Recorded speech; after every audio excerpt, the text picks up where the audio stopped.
Hello. Um, Hi. I'm gonna check the audio and stuff real quick to make sure this doesn't sound like garbage.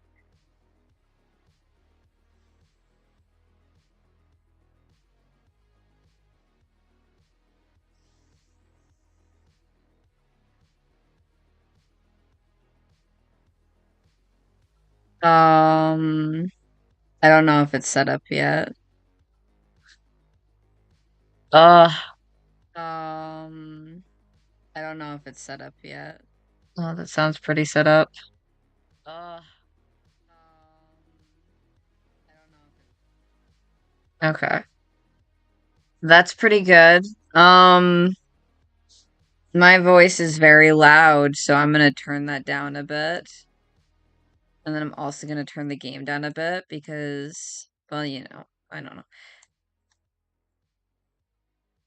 The game is very loud for me, so I kind of want to turn that down just for myself, honestly. Let me make sure that that still sounds okay. Um, Let me make sure that that still sounds okay. Test, test, test, test, test, test, test. It's, it's a little bit hard to tell because I'm looking at it on my computer. So let me just open it up on my phone so that way I can take my headphones off and like hear it. Let me see my own live stream, please. Here we go. Let me see my own live stream, please. Oh, you can't even hear the game.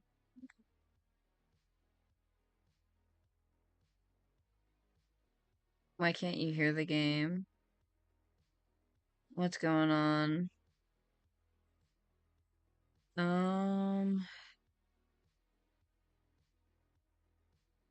where is some audio from the game? Add source, audio output capture, Nightshade. Is it like to just seems already in use? Nightshade audio device. God. This.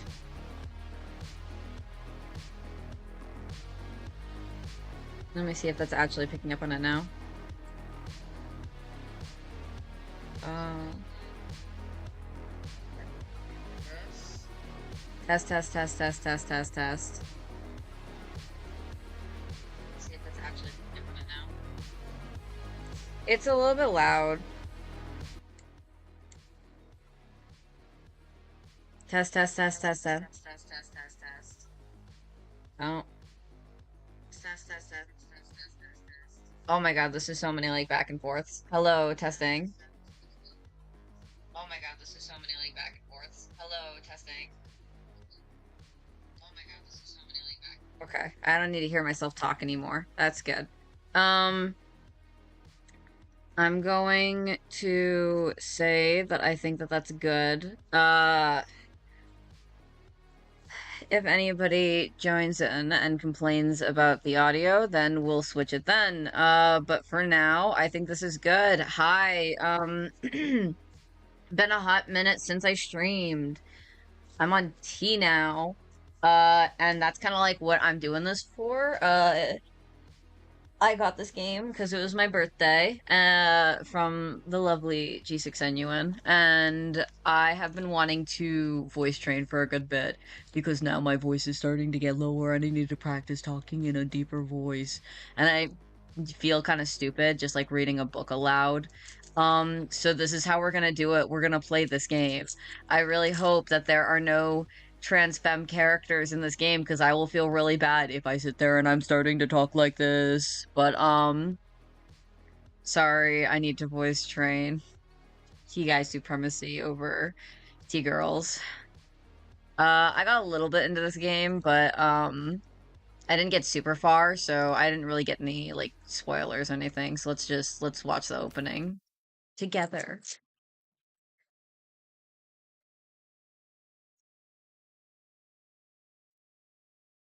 It's the start to the Batman movie, all dark and all. Oh yeah, this fucking shit.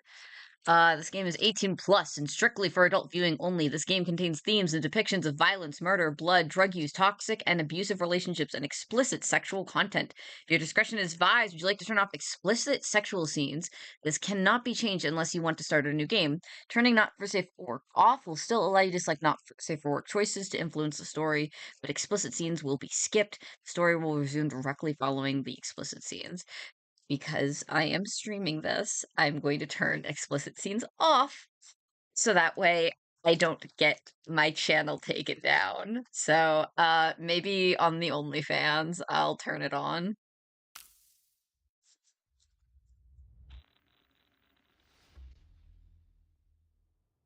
So, why would a person take someone's life?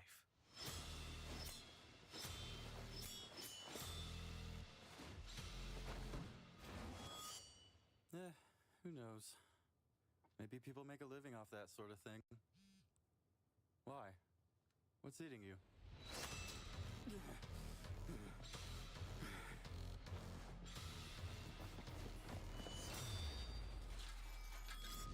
Nothing really. Just a passing thought.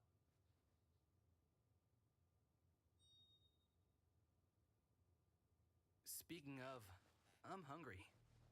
Let's go get something. Maybe later tonight.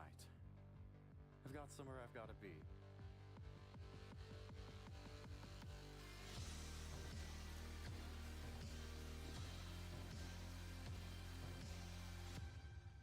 The androgynous little twinks. This game is very gay, Got somewhere and it's I've got also to very be. indie, which I really like. It really gives like an indie vibe to it, but like in like a really good way, not in like a cheaply made way, but in a like, oh, this had like a lot of love. This is somebody's OC. Dot dot dot dot dot dot. Beep.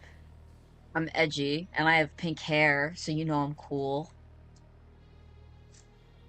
High above the restless heartbeat of the city, a hooded figure crouched near the edge of a towering skyscraper. Strands of bright pink hair were jostled about as a gust of wind blew through them. I'm dyslexic and I have ADHD, don't make fun of me. His steely gaze scanned the flow of traffic and the bustling crowd below. It was as if he were waiting, watching, searching for something or someone. Dun dun dun! Suddenly, a sharp breeze cut through the night air. The masked figure reached into his pocket and pulled out a phone. He glanced at the bright screen, two words shining back at him. Target located. Suspect was seen fleeing from Streck's facility, number 0915. Wordlessly, the man slid the phone back into his pocket. He turned and swiftly disappeared down the fire escape. Quiet and precise.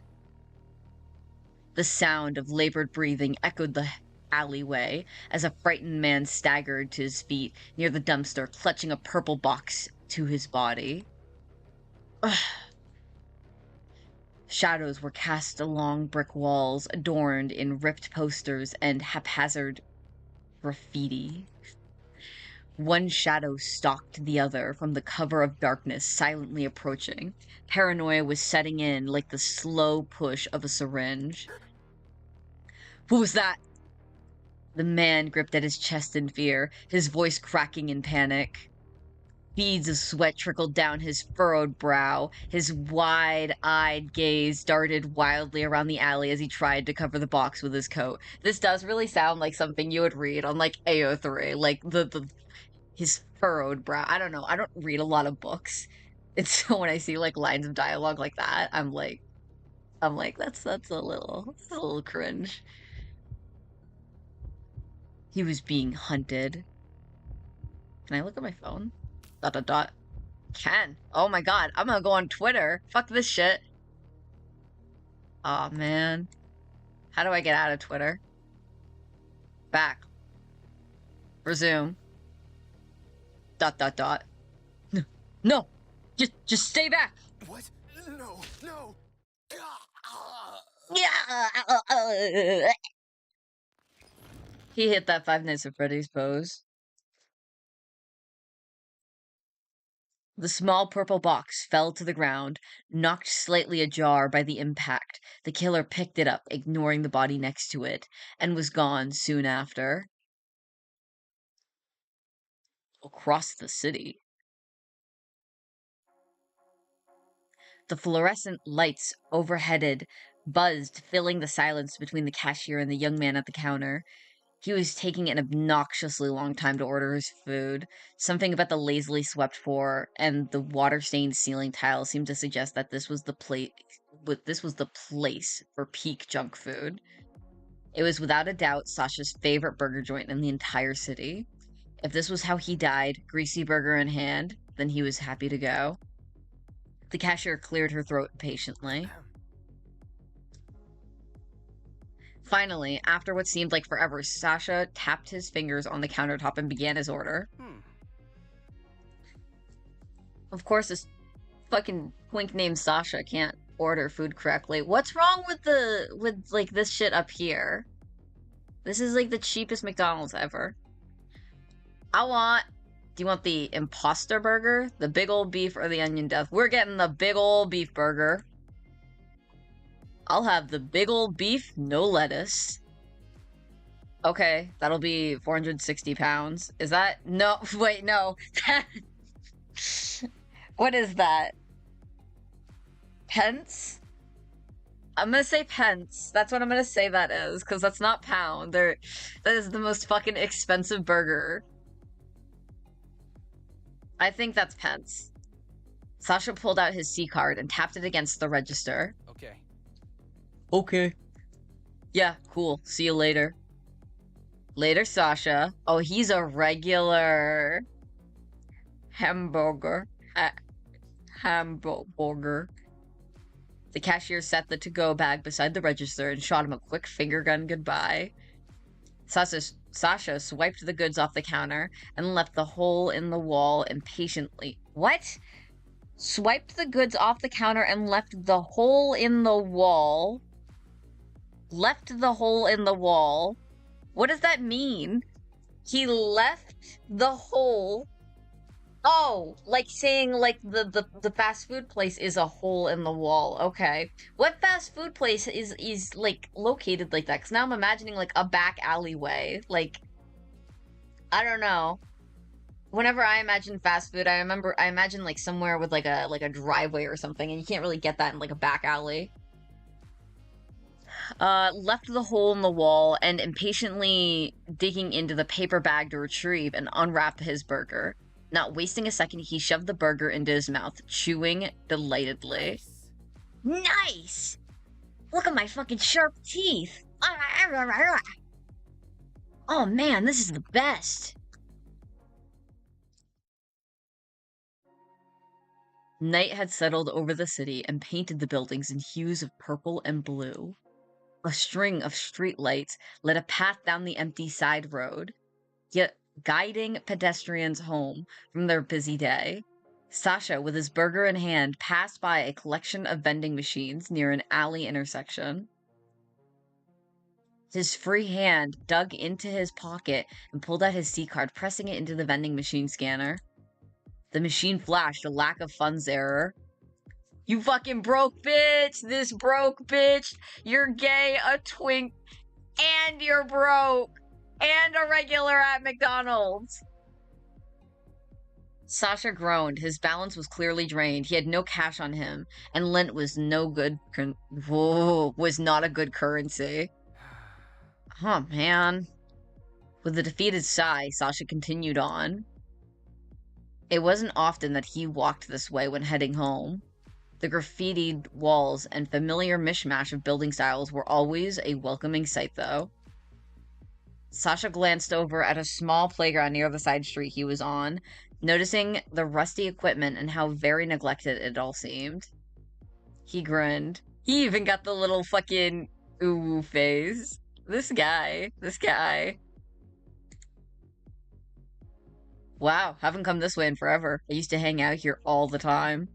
Nostalgia nudged at him as he drew closer to the playground, taking the familiar sight curiously.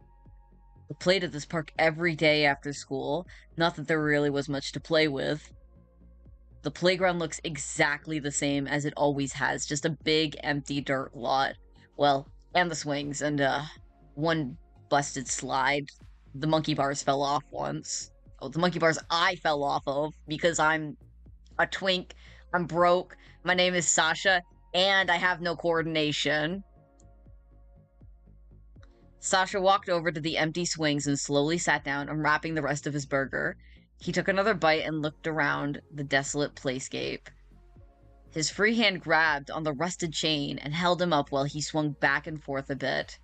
Honestly, though, this park kind of sucks. I'm surprised it wasn't bulldozed for apartments or something. Kids didn't really play here back then, and they still don't. I mean, look at this place. He laughed quietly, taking another bite of the burger. He was far too hungry to wait until he got all the way home just to finish eating. It's pretty much just a place for teens to smoke and skip class. I mean, even I did it. Back then, there weren't a lot of kids to hang out with, really. I guess Mikasa. Oh no. Mishka? Mishka. Mishka. That's what we're gonna say. I guess Mishka was there after a while, but it doesn't count. If that name pops up more, I'm gonna Google it and say it right. But it's whatever. It beats sitting in an empty apartment every night. Sasha dug the tip of the shoe into the mulch beneath him, lost in thought, momentarily forgetting the world around him, while memories played out in his mind. Oh, look at this sweet boy. I usually stayed out pretty late, and the sun disappeared behind the... Whoa! Oh, now that's... Listen. I'm a white American. My with dyslexia, my specialty is not long words in languages I don't speak. The sun disappeared. I'm gonna Google this shit. Hold on.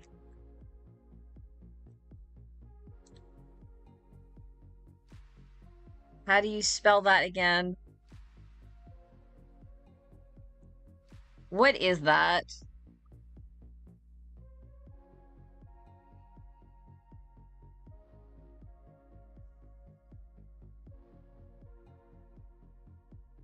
A low-cost concrete paneled or bricks 3 to 5 story building. It's an apartment complex.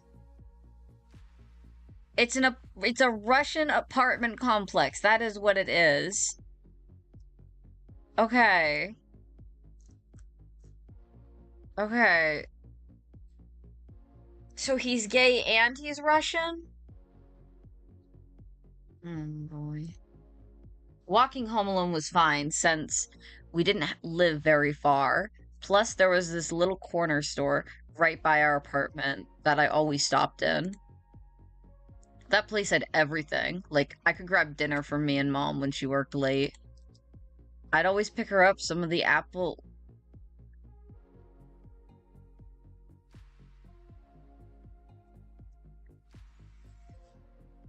pies. I'm appropriating your culture.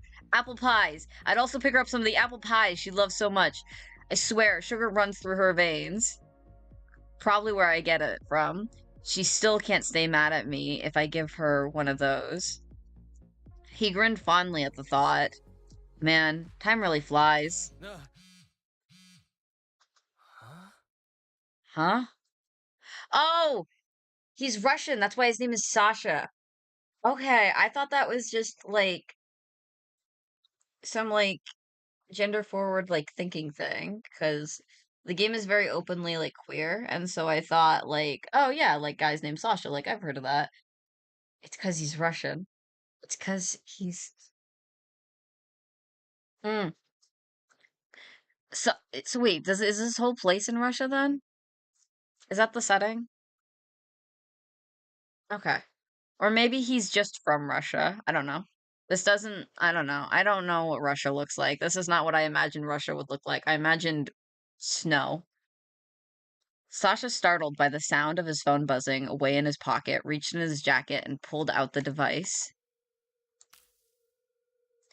Hey man, Alexei, it's okay, this is definitely in Russia. Alexei gave me this number and said if I want anything to meet up with you. Is that good? My place or yours, lol. Oh, fuck. Who is this? I only meet up in public place. When do you want it? Don't message me this late. I'm off the clock.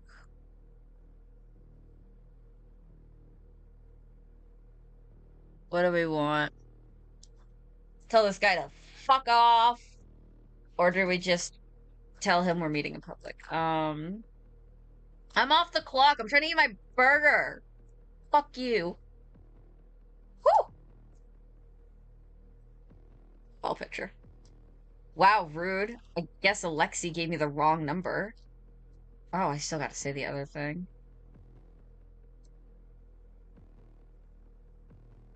Heron, how's tomorrow at the jukebox? Lol. Lol, lol, lol, lol. Can you, like, stop? Okay, I'll meet you at the bar tomorrow afternoon. ... He shoved his phone back in his pocket, his brows furrowing in irritation. There's the brows furrowing again. Just give my number to anyone, that's fine. Totally not creepy at all. The earlier feeling of fondness had melted into agitation. Sasha crumpled the burger wrapper into a small ball and tossed it into a nearby recycling can as he stood from the swing. Getting really late now, I should probably head out. He glanced over his shoulder at the empty alley behind him, a small chill prickling the back of his neck. Yeah, it was time to go. The streetlights began to spread out the further he walked, becoming less and less frequent along the way. The darker the paths became, the more Sasha found himself glancing over his shoulder, his hands shoved into his pockets. His pace quickened, not even bothering to stop when he passed the corner store, despite the aroma of Perotskis? Is that what that is? Perotskis? I think that's what that is. Perotskis. Oh, Perotskis. Perotskis. Type shit. Neon signs flickering irregularly in the darkened shop windows that lined the streets. The occasional pedestrian became few and far between. Sasha looked up and saw he was approaching his apartment building, a newfound urgency ballooning in his chest. Keys, where were his keys? Flies beat against the corridor light bulb behind him. Sasha stood in front of his apartment door, hands fumbling for the keys. He knew it had to be somewhere on him. He sighed with relief when he found them quickly and shoved the small key into the deadbolt, turning it sharply. There was no click of the lock. Sasha's heart... My PC is running low on battery! Oh no! Why? My heart sank. My voice cracked. I sound like Brick from the middle.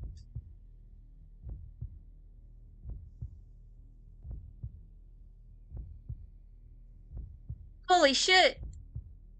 I gotta make sure my laptop is actually plugged in before my stream ends. Go! Don't die on me now! You're gonna love our pizza. Type shit! Type shit! Sasha's gonna die! And my laptop is too! I'm just gonna save. There we go. Resume. Sasha's heart fell into his stomach. Did I leave this unlocked? I could have sworn I locked it. His heart raced into his chest.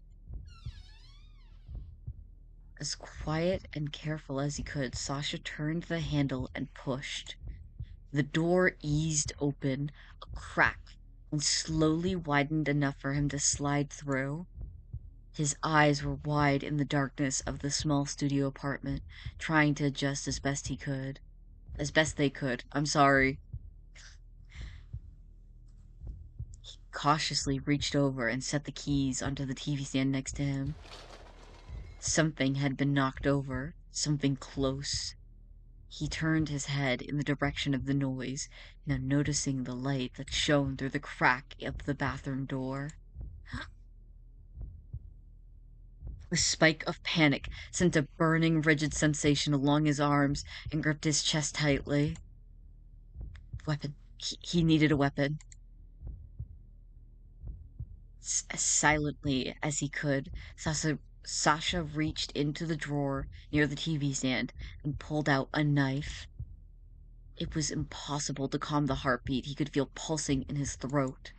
He took a few steps forward, holding the knife close. He advanced slowly towards the bathroom door, his heart pounding.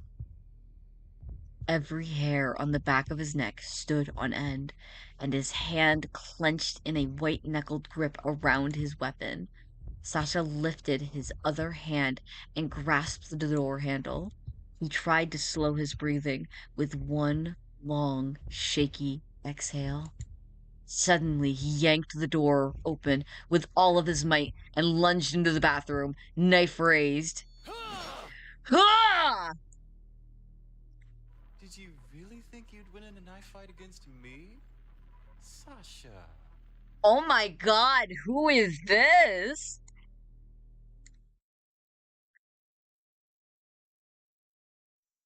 I'm trying to like slow down on like the gauge of oh oh my god, Queen. I was literally just saying I'm trying to like slow down on the gay comments because I feel like I'm making way too many gay comments, but this game is so fucking gay that I'm like I don't think I can. I think that this is the environment for it. I think if I have any live stream where I just kind of like queer out, I think this is it. Look at this fucking stance. Nobody can make fun of me for being homophobic. I'm omnisexual and I'm transmasc. Um Nobody, I get to make all the gay jokes I want. This motherfucker, this is the gayest fucking stance ever. And Sasha was fucking standing there that whole time before with his fucking hand on his hip. It's like the adrenaline pumping, and he's just sitting there serving. And then you've got this fucking diva with that angle. Got got a text on Discord. Holy shit. Thank you. Um Sasha found himself caught in a firm grip, his knife hand immobilized, panting. He looked up at the man's face, and recognition finally filtered through his adrenaline. Instantly, irritation replaced his earlier sense of dread. Mishka, what the hell? Mishka, that's how you say that. Did I scare you? Oh!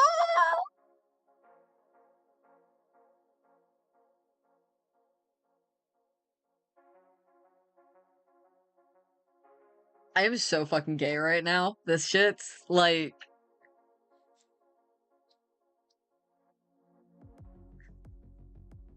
fucking Mishka. Oh my god. Mishka laughed. His fingers uncoiled from around his friend's wrist. He stepped away and leaned casually against the doorway, his arms crossed. Kidding me? You can just send me a text like a normal person instead you break in? Well, if I had a key, I wouldn't have to break in. I'm like, this is so, I'm so fucking gay. Like, I can't even. The shit. Mishka waved his hand dismissively. No, that's not how this works. How many? Sasha sighed harshly and pinched the bridge of his nose. How many times have I said? So you never answered? Were you scared? Oh my god, these guys. This is so peak. I love this. I make fun of it, but I make fun of this because I love it. This is my shit. Also, I have like very close to Mishka's hair. I have Mishka's hair most of the time. That's kind of scary. That's my fucking haircut, you bitch. Mishka smirked and pushed off the doorway, heading towards the nearby couch. I'm pissed off. Sasha swatted the air near his friend as he passed by through his though this clearly didn't faze him. He sighed and followed Mishka into the living room, knife still in his hand. He opened the drawer beneath the TV and set the weapon back inside. Fucking turn the lights off! No! He then swiped at the light switch near the front door. Light flooded into the rest of the apartment. You're still not getting a key. In fact, you're further from a key than you've ever been. Sasha shook his head slowly in disbelief, but couldn't help a small grin. Okay, you lost some points for that laugh. That laugh kind of sucked. Wait, I didn't see this. What is this back here? You got the fucking crying cat. Oh, I'm assuming these are some of the devs. Oh, this is peak. This is peak here. Oh, come on. You're not totally thrilled by my lockpicking skills? One leg lifted and crossed the other while Mishka settled back into the couch cushions. No! Sasha chuckled mildly before he plopped down beside Mishka. Oh, sorry. So it was like a no, like that. Like that's what he was doing. All right. Then what would it take to get a key? He leaned towards Sasha, loosely setting his arm on the back of the small couch. I think as your best friend, I'm long overdue for one. I think you're full of it. Sasha's annoyed tone was betrayed by the small smile he wore. And there's nothing you can do to get a key. Sorry, except for maybe cry about it. He leaned away from Mishka, reclining against the opposite end of the sofa. He made sure to push his leg into the space between them before curling up. Okay, well, now that I'm here and not going anywhere, what do you want to do? Breaking into my apartment is a weird way to ask if you can hang out. I think that's, like, a pretty reasonable way. Like, hey, I broke in so we could hang out. You already got past, like, the first step.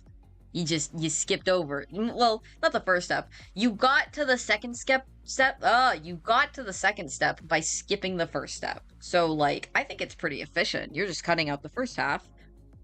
Okay, I get it. Ask before breaking in. Are you hungry? No, I just had a burger! Not waiting for an answer, Mishka pulled out his phone and started looking for delivery options. I actually already ate, so I'm good. Who are you, and what have you done with my Sasha? Bzz, bzz. A muffled ringing was heard behind Sasha, or maybe it was beneath him. Sasha shifted around as he played a game of hot and cold to find his phone. Wow, I didn't realize it was already this late. Hey, Mom. Does your mom look like a fucking robot? Hey, honey. Are you busy? I'm always busy, you know. Adult work meetings and doing stocks for adults. Why, what's up? Oh, my little businessman. That's so cute. Oh, I'm at the market. Well, I'm on the train to the market. It's a little loud. There's a guy here playing the guitar. Can you hear it? Hang on. Did you hear it? Did she just try to... Yep, Mom. Yeah, I can hear it. It's a bit late for grocery shopping. Using the armrest as leverage, Mishka pushed himself towards the phone and practically grinned into the receiver. Hey, Ma. Hey, I had to get... Mimi, is that you? Hello, dear. What are you up to? Shopping at the tower? Mishka draped himself lazily over Sasha in an effort to get closer to the phone. I forgot to go out this morning and these coupons expire tonight, so I gotta use them now. Oh, Mimi, your C-card, did you get that updated yet? I saw somebody joined for like 15 seconds right when I was doing the voice, and they're gone now. Yeah, Ma, I got it. Should be taken care of. Okay, good. Just make sure, since the deadline's coming up. Oh, thank you. Oh, okay, dears. I can't shop and talk at the same time. I'll drop my phone. You know, these things are expensive. Is she shopping right now, or is she on the train? I thought she was coming back from shopping, because she said there was a guy with, like, a guitar. I don't know. Do you know how much I paid to repair this thing last time? See ya. Oh, okay. Bye, Mom. Bye. Okay. Love you. Boop. The phone went quiet. She likes me more. Mishka was still draped over Sasha like a tired koala, clearly not intending to move. Yeah, because you can reach the top cabinet for her. That's probably true. He laughed softly, a gentle smile spreading across his face. You're incredibly lucky, you know that? For getting calls from the grocery store. Sasha's gaze stayed on his phone as he began to aimlessly scroll through his messages despite no one having texted him. No, I'm serious. She's an amazing mom, and you're really lucky to have that.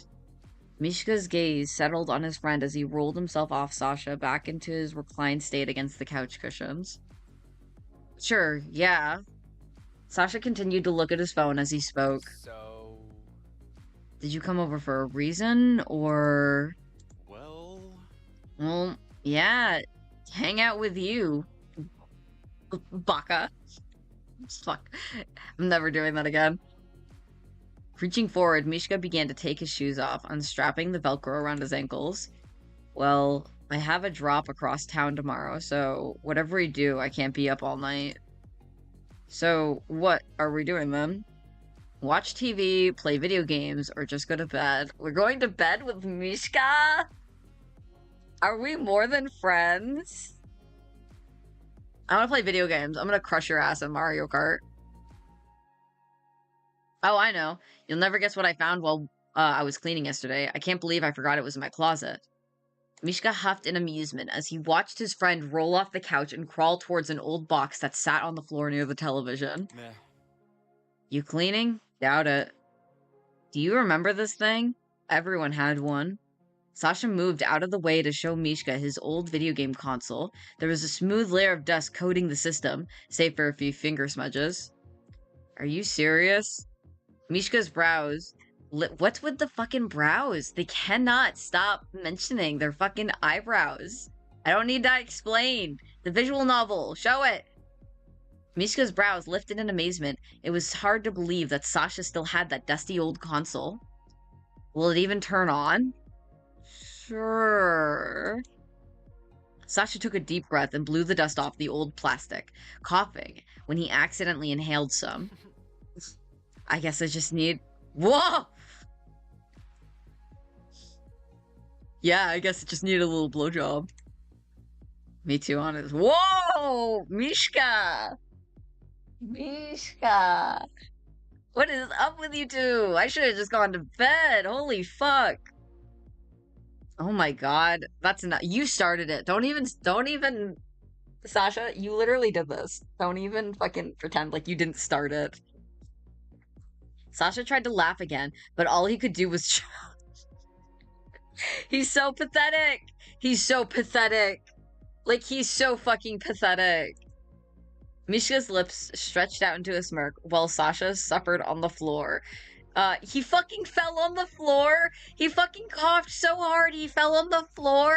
Why is Sasha the most pathetic little thing I've ever seen? But he was soon distracted when he spotted something a bit more interesting. Wait. Wait! Is that what I think it is? Mishka sat up straight and nodded towards a small case near the console. What? Sasha's voice sounded suspiciously clear of dust now that he was done milking it. Oh, yes! Sasha lifted a slightly less dusty case, holding it up to the light like a trophy. Is that... Dragon Lad? It's fucking Dragon Lad! Mishka hunched forward to get a closer look. Wow, I can't believe I forgot about that game. How long has it been? Sasha shrugged and flipped the book over, squinting at the back cover. The poor graphic design made the text a bit hard to read. It was back when I lived at my mom's place. That had to be at least 8 years ago. Probably even longer than that. Oh my god, do you remember that Peanut Kid? Peanut Kid. Oh my god, yes. Sasha snickered at the long-forgotten memory. He would come over all the time after school with us. What was his name? I don't even remember it. Wasn't it like Stan or Steven or something like that? I don't remember either. All I remember is the peanut shells. So, everybody here has these like super fucking Russian names. You got Sasha and Mishka, but then you got fucking Steven down the road. What is this shit? Oh my god, the peanuts. He was obsessed with peanuts. I remember his mom packed him a little baggie all the time, but they still had the shells on them. Who eats shelled peanuts? Don't even... Sasha, shut the fuck up. This little fucking twink. You fucking take that back, because fucking shelled peanuts with the salt on the outside and you get to, like, suck on the shell, that shit tastes good. You can't even fucking play. This little fucking twink ass is like, we eat shelled peanuts. Me, motherfucker, fuck you. Mishka shook his head with a laugh before running a hand through his hair, teeth flashing in a smile. I mean, I used to suck on— Yeah! Type shit! Type shit! Type shit! Thank you, Mishka! I used to suck the salt off the outside and then throw them back into the bag. Gross, right? You're a fucking menace. The crack when you open a shell of peanuts is kind of satisfying, though. Sasha tilted his head back with a smile. Oh man, but my mom would get so pissed when she came home. All those peanut shells on the living room floor. I wonder what he's doing these days. I haven't seen or heard of him since then, really. Probably eating peanuts somewhere. But seriously, he was kind of weird. My weird or weird? Your weird is your own brand. This kid was weird, and he wasn't very good at Dragon Lad. Well, let's see if we still are. Are you gonna put it in? Mishka motioned to the game. Oh, oops. Apparently that's what she said. Sasha pressed his fingers into the case tightly, sealed edge until it popped open so hard the disc flew out. Don't break it before I get to play it. That thing's practically an antique. Sasha chuckled. Okay. I'm trying, okay? He plugged in the system and pressed the power button. After a small delay, the power light blinked on. Nice. Nice! Wow! We have a pulse! It's a gamer miracle. You'll probably need the cord. There's no way those controllers are still charged. Sasha grinned as he stood up and returned to the couch with the old controller in hand. When do I get to play? When you decide to stop breaking into my apartment. You motherfucker, we were supposed to play games with Sasha. Now we're just putting Sasha in... we're supposed to be playing games with Mishka. Now we're just putting Mishka in the cup chair to watch you play fucking Dragon Lad. That was like an hour ago. You gotta put the past behind you. Is this fucking My Little Pony? Before Sasha could even humor that comment, the familiar sounds of the old gaming system filled the room. A second later, music blared loudly from the TV speakers, sending him diving for the remote to lower the button. Why'd you turn it down? Don't want to disturb the district? What? Why'd you turn it down? Don't want the district to know you're old? Dragon Lad isn't that old.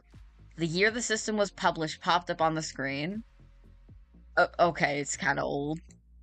The moment the menu screen music began playing, it was like being slingshotted back into their childhood. The feeling of his mom's rug, his processed snacks at the ready, the sheer excitement to be home from school and free to waste away the evening. Without missing a beat, both of them started to sing along with the catchy theme song. Mishka burst out laughing. Are you seeing these graphics? The graphics weren't bad for their time, but the game looked like a potato compared to the virtual reality games on the markets nowadays. I love it when we have to start a new game. There's no other way. As the opening scene played, the two of them quoted along them almost... Oh my god! As the opening scene played, the two of them quoted along almost perfectly. Man, I remember us restarting the game constantly just to watch that scene again. Looking it up online wasn't the same. We had to watch it in the game. Oh shit, it's starting! The combat tutorial was in full swing, and Sasha had barely managed to dodge an enemy attack. You have to hit both buttons. Mishka leaned over, pointing to the corner of the screen, where helpful tips kept popping up. I know. Sasha fumbled with the controls and managed to pull off the attack, but was soon struggling once again. Come on, I haven't even gotten to the actual level yet. That's because you're rushing and not reading. It's literally telling you what to do. Mishka laughed in amazement at how bad his friend was at this, and they'd only just started. Stop backseat gaming! This is harder than it looks! Old games are so hard! Sasha wasn't upset though. It was too funny. Now imagine how much harder it would be if you were high. I mean, oh, we about to get fucking baked here. That's not an impossible theory to test. Sasha shot Mishka a knowing side eye. But if you do, use the Red Bull because the blue one's cracked. Well, I was just joking, but you were on board so fast. Mishka snorted as he stood up from the small sofa and headed to the kitchen where he knew Sasha kept his stash. Wasn't this jar full last time I was here? How did you smoke that much?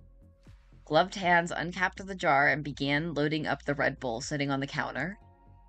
I have anxiety, no thanks to you. Green eyes were fixed intently on the screen. Damn it, this jump is hard! Mishka shuffled back to where his friend sat rigidly on the couch, clearly struggling. You know what would make the game so much easier? If we got fucking baked out of our minds. I think that is the exact way to go about the situation. Here. I would do the same thing, though.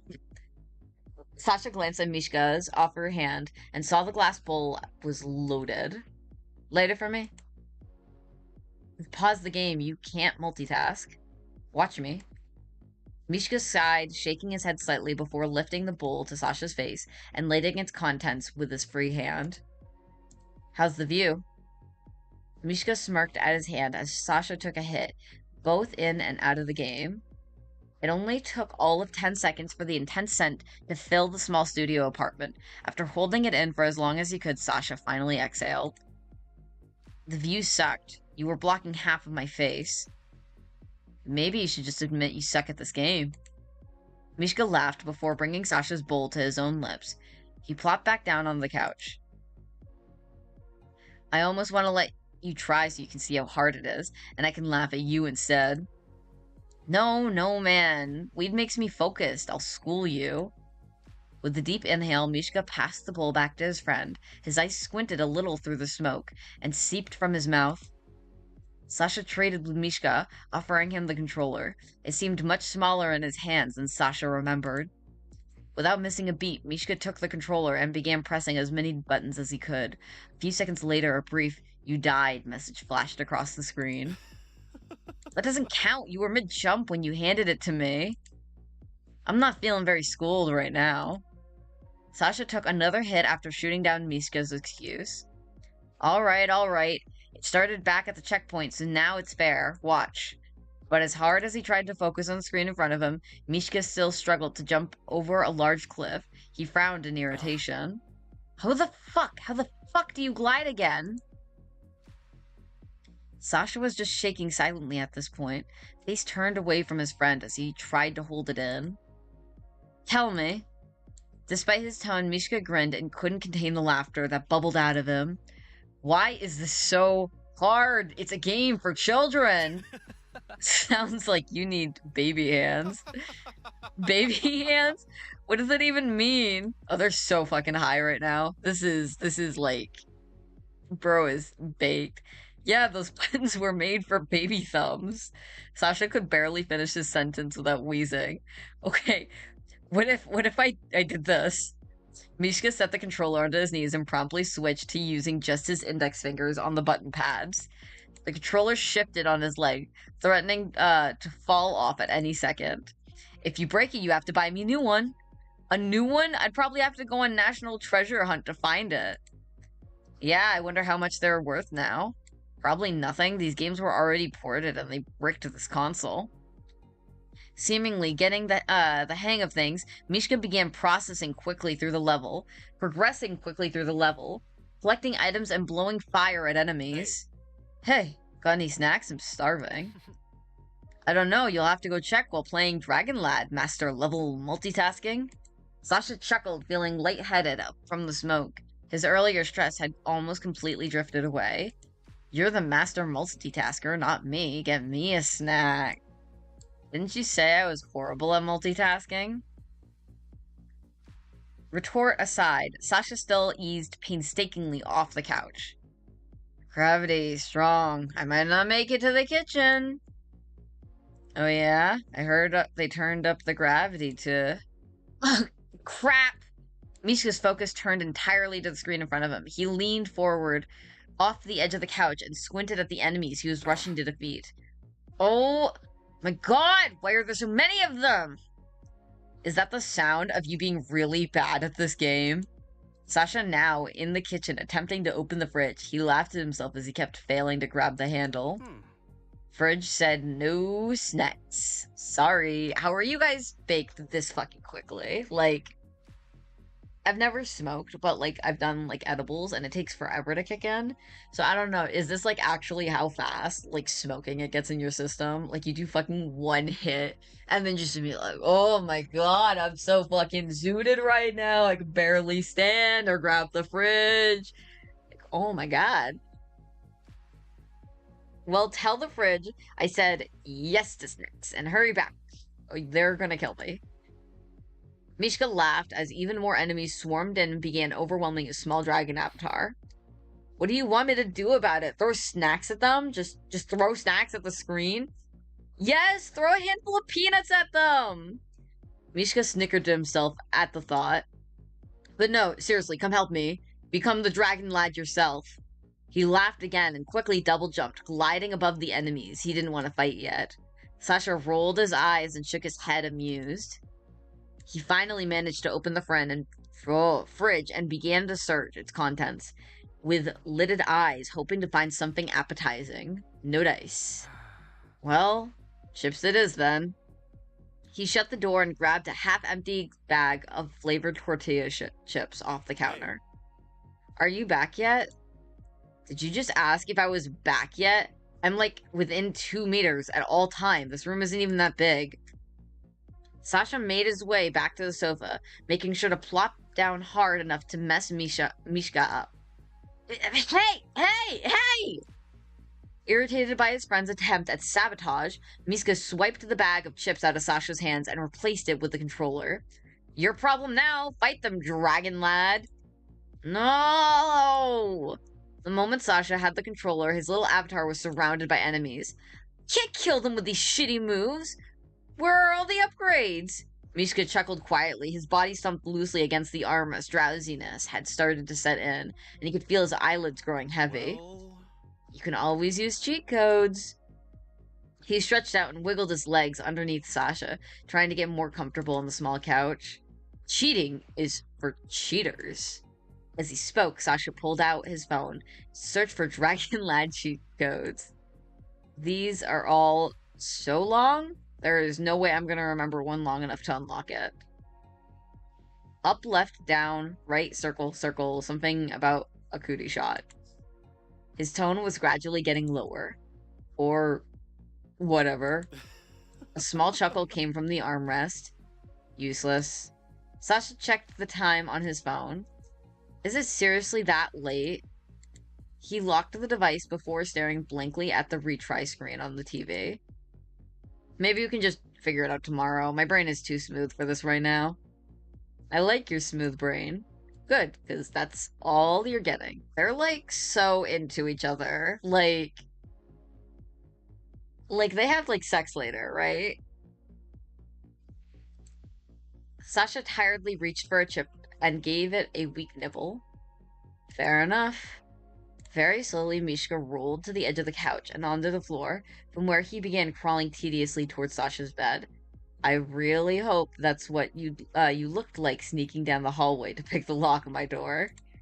Sasha stretched his leg out as far as he could towards the machine, hoping he could hit the power button with his toe. No, I can't reach the power button. Come back. Get longer legs. Mishka pushed him. Ah! Mishka pulled himself onto the bed and disappeared under the loose covers, shimmying up against the wall. Okay, give me a minute. I'll reach it any second now. He was straining so hard that the words were barely coherent. Slowly, he slid off the couch and onto the hard floor. Ah, made it! Not caring about their save file, he held the power button down with his toe until the screen went black. Okay. Finally, Sasha found the will to stand. He looked at the chips but decided to leave them on the couch. I'll probably need them again anyway. No point in going through the hassle of putting them away and pulling them back out again. Sasha yawned, grateful that his bed was only a few steps away from the sofa. After a small detour for the light switch, he stumbled his way into bed by the light that shone through the balcony slider. The sudden weight of another body sinking into the mattress jostled Mishka, and he turned around, shuffling until he was facing Sasha. Come here. His voice was hushed. Sasha scooted closer to his friend beneath the blankets. How can you stand wearing jeans to bed? Are you telling me to take them off? Ooh! Oh my god! Oh my god! Holy shit! I gotta... Are you telling me to take them off? Sasha's laugh was muffled. I'm telling you that you're weird. More weird with pants than without it. Got it. After a couple seconds and a few sounds of rustling beneath the covers, Mishka threw his pants across the small room. Ta-da! Praise me. That was ridiculous, but also impressive. That's me to a T. Mishka slid an arm across Sasha's middle and pulled him close, feeling warm and content. Mishka's arm was a warm band across the stomach, and Sasha shifted slightly under the weight, getting comfortable. But for real, tight clothing is a hassle, and I'll die on that hill. I might just boycott it. No skinny jeans in my apartment. Preach it, fucking Sasha, preach it. I fucking hate skinny jeans. They have been banned from my fucking wardrobe. I hate those motherfuckers. My jeans aren't skinny jeans. Are they still banned? Mm-hmm. When Sasha closed his eyes, he felt the room start to spin. And while that would normally make him panic, right now, it was just relaxing. His body felt almost weightless, held down only by his friend's arm. It felt safe. Noticing the lack of sarcastic commentary, Mishka lifted his head from the pillow and looked over at his friend. He realized Sasha had fallen asleep. His gaze softened. How he's able to fall asleep so fast baffles me. Leaning in, Mishka rested his head above Sasha's on the pillow. He curled his body closer and tangled the two of them in a comfortably familiar pose. Only a few minutes later, sleep claimed Mishka too. This is so good. I love this. Like, I love this. I honestly kind of hope that they don't end up together because I like the way that this kind of like portrays like queer friendships, being able to have like that closeness without necessarily having there be like romantic or even like sexual feelings. Like they can just have that with each other. The soft crackle of wood burning into ash and ember filled the otherwise silent space of the dark lounge. Who is this? Who is this? We got an emo twink! We got an emo twink here! A slender man approached his superior, who was seated in a sleek armchair with an almost bored expression as he looked down at his phone. Sir. Upon hearing the voice, the man lifted his dark-eyed gaze from his phone and stared at the agent standing before him. The dealer we sent out to retrieve the package never made it back. Thin smiles spread across the man's lips. Of course. I knew Strexa's little rat would get in the way. Because of the tightened security around the shop, only verified dealers have been able to get through. Fine, we'll use our mole then. Have him get the sample and send it to the warehouse. Do it before Pavel catches wind. I understand. I'll be sure. He sounds exactly like how I thought he would. This is like... What is with these motherfuckers and being like the skinniest, like that fucking triangle bod, like the most fit fucking little gay twink at Pride you ever saw. This is the motherfucker that would be standing there in like the pink booty shorts with glitter all over him. I'll be sure to stress the urgency to the others then. No, I have something more important for you to do, Ada. As the man spoke, he lifted a thin tablet from the side table nearby. The screen illuminated his face and filled once dark eyes with pale blue light. Ada's gaze, previously fixated near the other man's feet, lifted to regard his superior. A jolt of heat ran through him when their eyes met for a split second. I want you to keep an eye on Dima's pet. We can't risk losing time if he wanders too close. And if he does? Ada's voice was quieter now. He took a few daring steps closer, now within arm's reach of his superior. The man gently took Ada's hand in his and met no resistance. Ada's fingers were relaxed and compliant. Without warning, the man forcefully pulled Ada into his lap. Then we chain him down.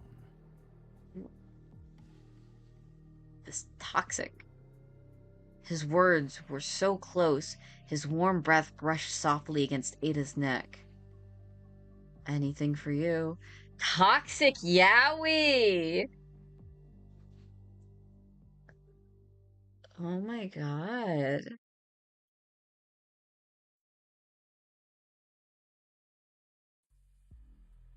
So I'm assuming the pet is Mishka, because Mishka does like the killing shit.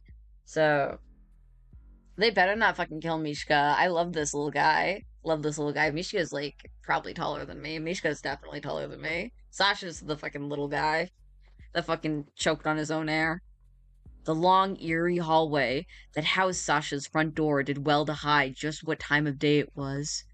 Though it looked the same as the previous night, it was now late afternoon when the two finally emerged from the small studio apartment.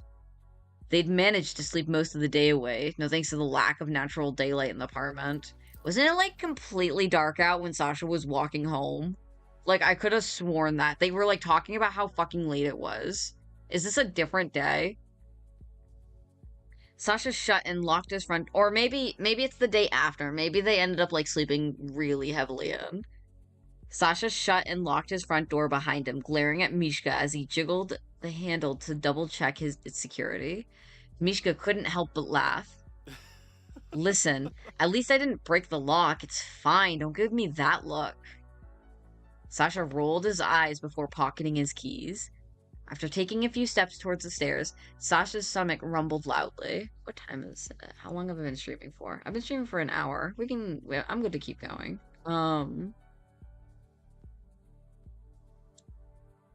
After taking a few steps towards the stairs, Sasha's stomach rumbled loudly. Dude, I'm starving! Mishka quickly followed after his friend. Well, that's what we get for waking up this late. Okay, yeah, so they slept in. Seriously, like, this, like, do you see what I mean with, like, this, like, triangle bot? Like, it looks like everybody here played football except for Sasha, because of course Sasha fucking didn't. Well, that's what we get for waking up this late. Maybe there's a hot dog place along the way? Funny how you just invite yourself to my drop. Hey, it's my day off. I've got nothing better to do. Do you ever? Mishka gasped dramatically and pretended to clutch his pearls as they went down the stairwell and out into the street. Oh, sorry, my throat. Come on. I still think we should stop for hot dogs. No complaints here. The sounds of buses stopping loudly by the curb, distant car horns, the wind tearing between the tall buildings, they all washed over him. Sure, it was loud, but every sound reminded Sasha that he was never truly alone out here. It was all so familiar. So, where's this drop, anyway? Sasha pulled his phone from his jacket pocket, quickly scrolling through his messages. He wants to meet over here at Jukebox, which is at least an hour with public transit. Sasha typed a quick "on my way" to Tureen before pocketing his phone. Jukebox? That's at Strex's tower, yeah? A hint of unease had crept into Mishka's tone.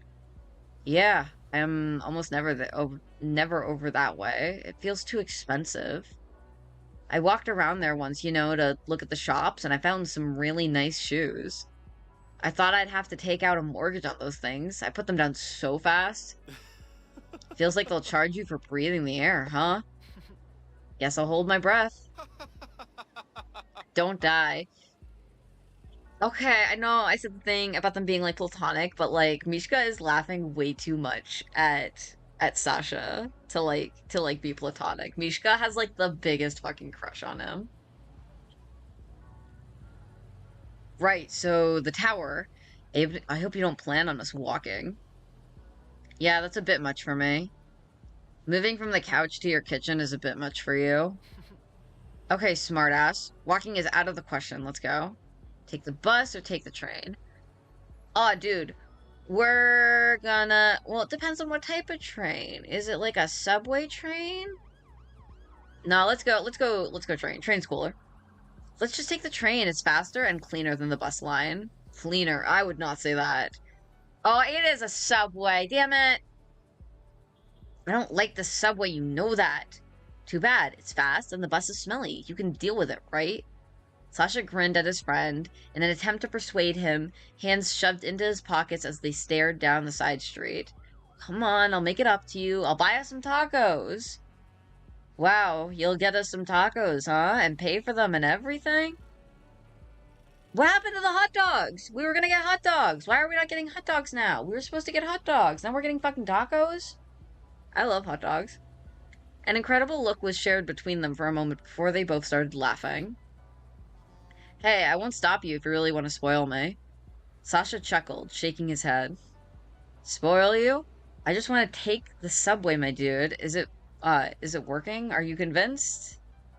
Sasha gave the most pathetic attempt of a puppy dog look that he could manage. That is not a fucking puppy dog look. Mishka smiled wearily in response and put a hand on his friend's shoulder, playfully shoving him away. Okay, if you stop doing that, whatever that is, I'll go, damn. Cool.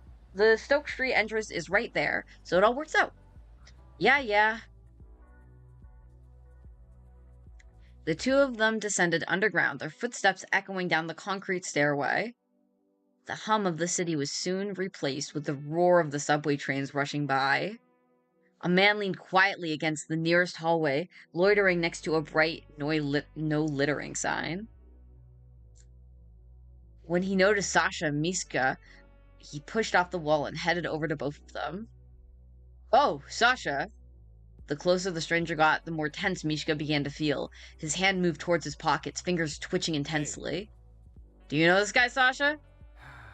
Yeah, he's a regular of mine. Sasha's expression shifted into something a bit more welcoming as he greeted the familiar client, but Mishka's tension didn't subside. He kept a watchful eye out, the back of his neck prickling with unease. Hey, you're usually up by Flora. What are you doing out this way? Sasha's body stiffened as the man stepped closer. The man started to scratch the back of his head. I came out this way for something, but I can't get back now. Can't get it back?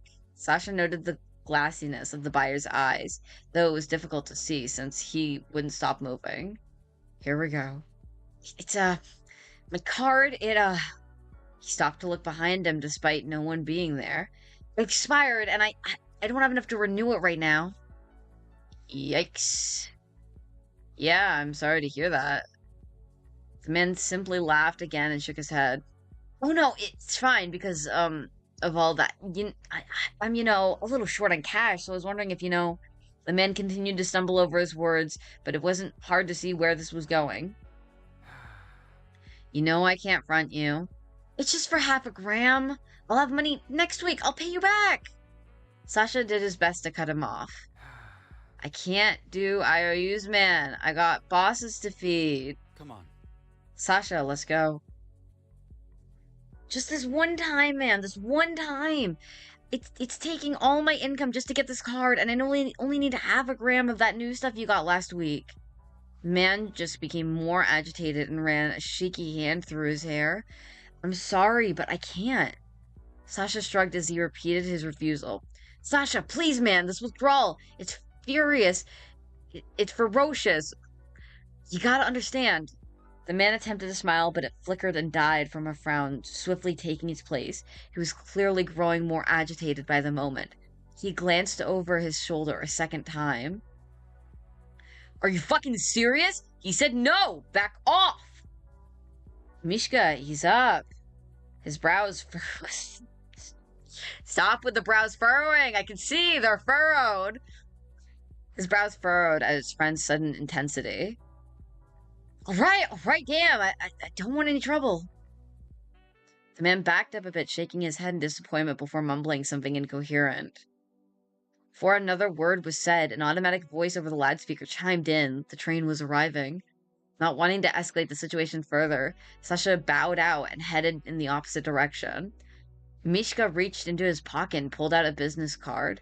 He held out a piece of paper to the regular with a scowl, letting go once the other man grabbed it. Here, call this number. They'll help you get your card. Stop bothering people.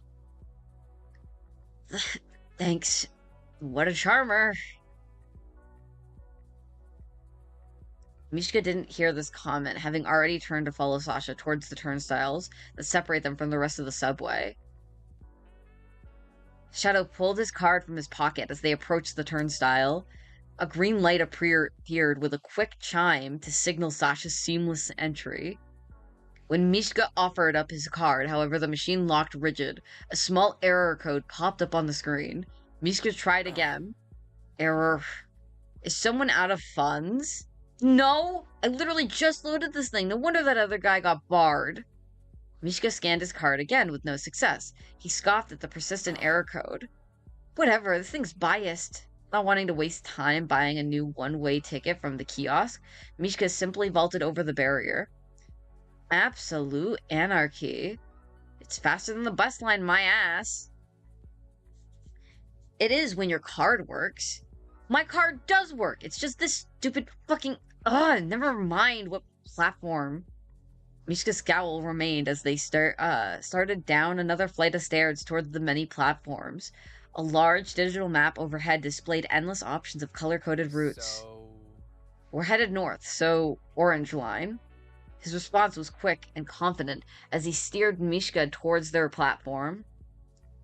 Their train was already docked when they approached, but Sasha, no urgency as he walked towards the opening sliding doors.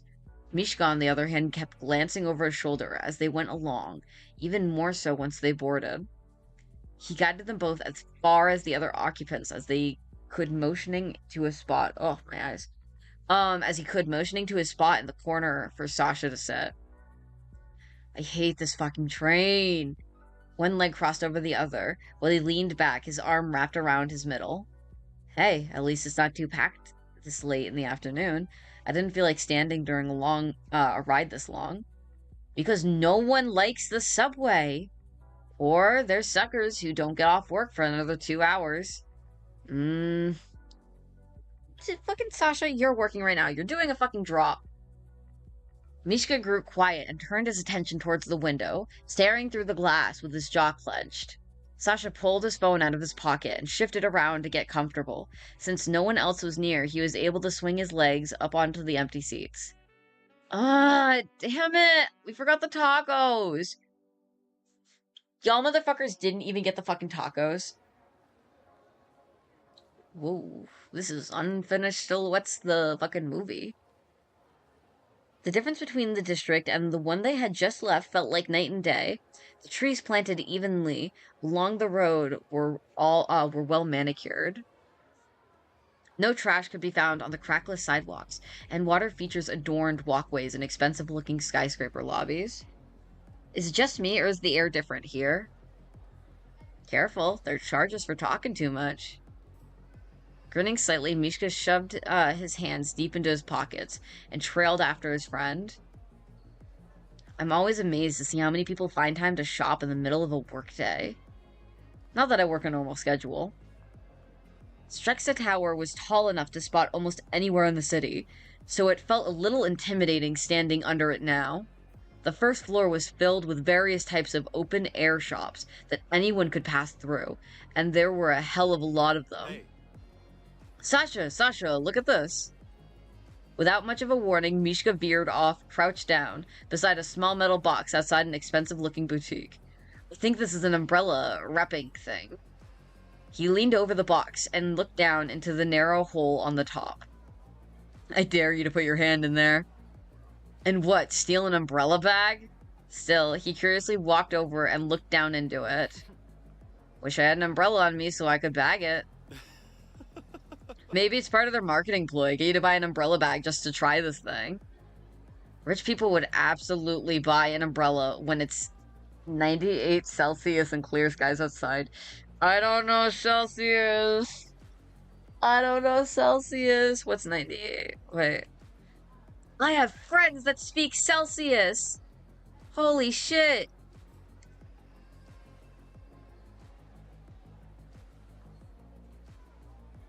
Let me see.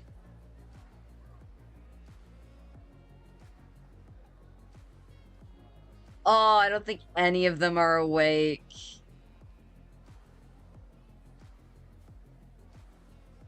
Hey. Weird question. I'm live streaming right now. I can't see Discord. What? Was it 28 degrees? Wait, this is the stupidest fucking question ever. Never mind. I just realized this question is really fucking stupid. I started messaging a friend to ask her what it would be. She's not gonna know the conversion. Google, what's 28 degrees Celsius in Fahrenheit? I'm so fucking stupid. 28 degrees.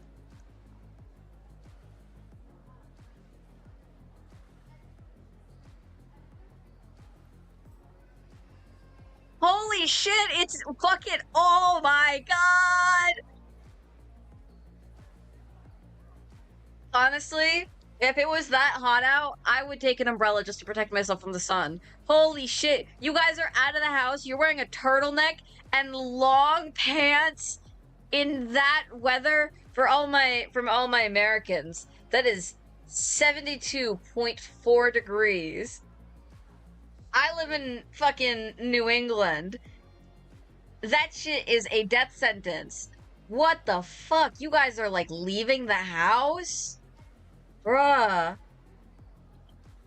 No, thank you. Let me make sure my friend doesn't message me. My friend got back to me.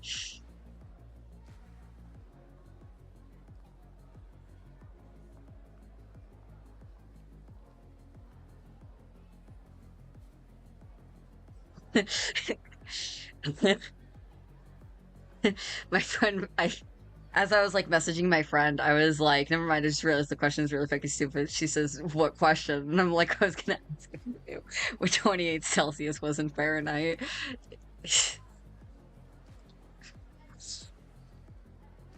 I'm so fucking stupid. Why would I think she would know that?